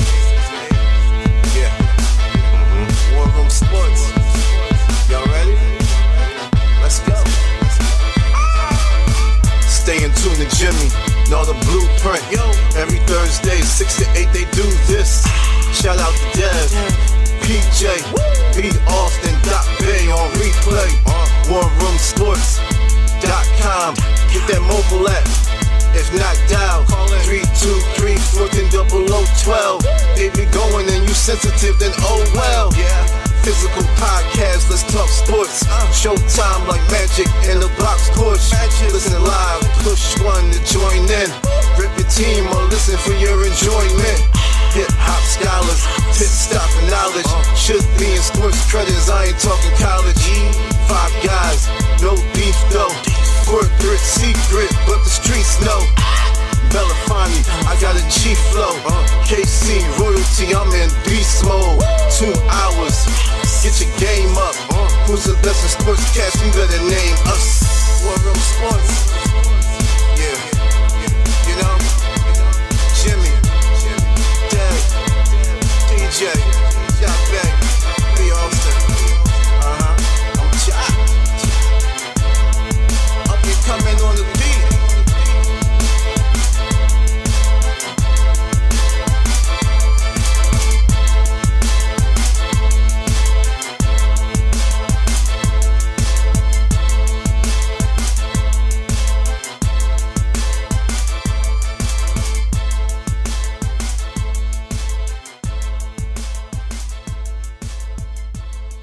War Room Sports, www.warroomsports.com. What? Ain't no more to it.